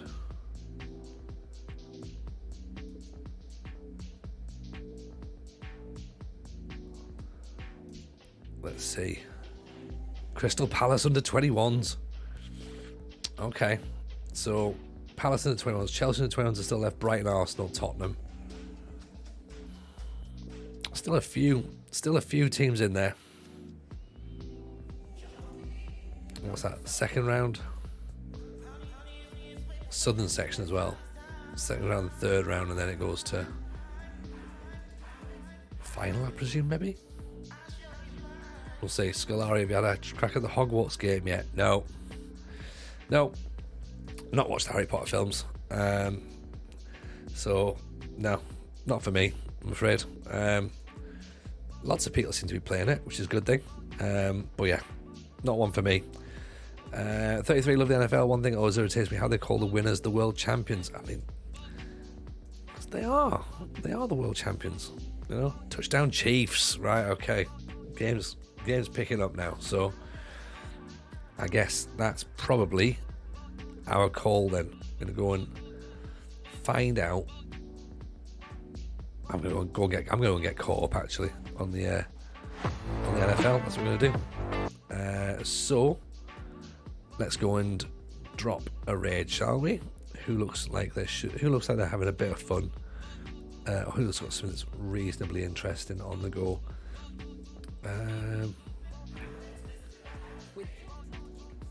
What have we got? Someone's on the 9899 database. Lobos.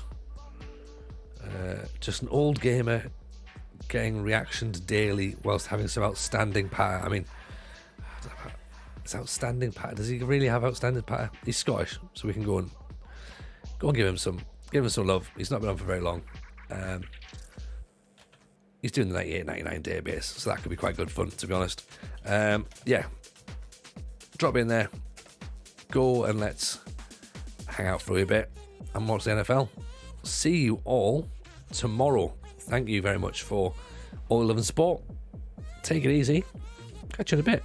Bye, everyone.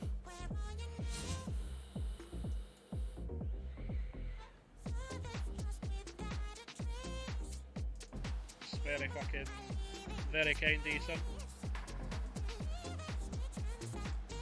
Oh my god, dude, it's an MMA fight, dude. Twist that shit! Twist this dude! Twist this shit! Jesus Christ. 2 back-to-back, man.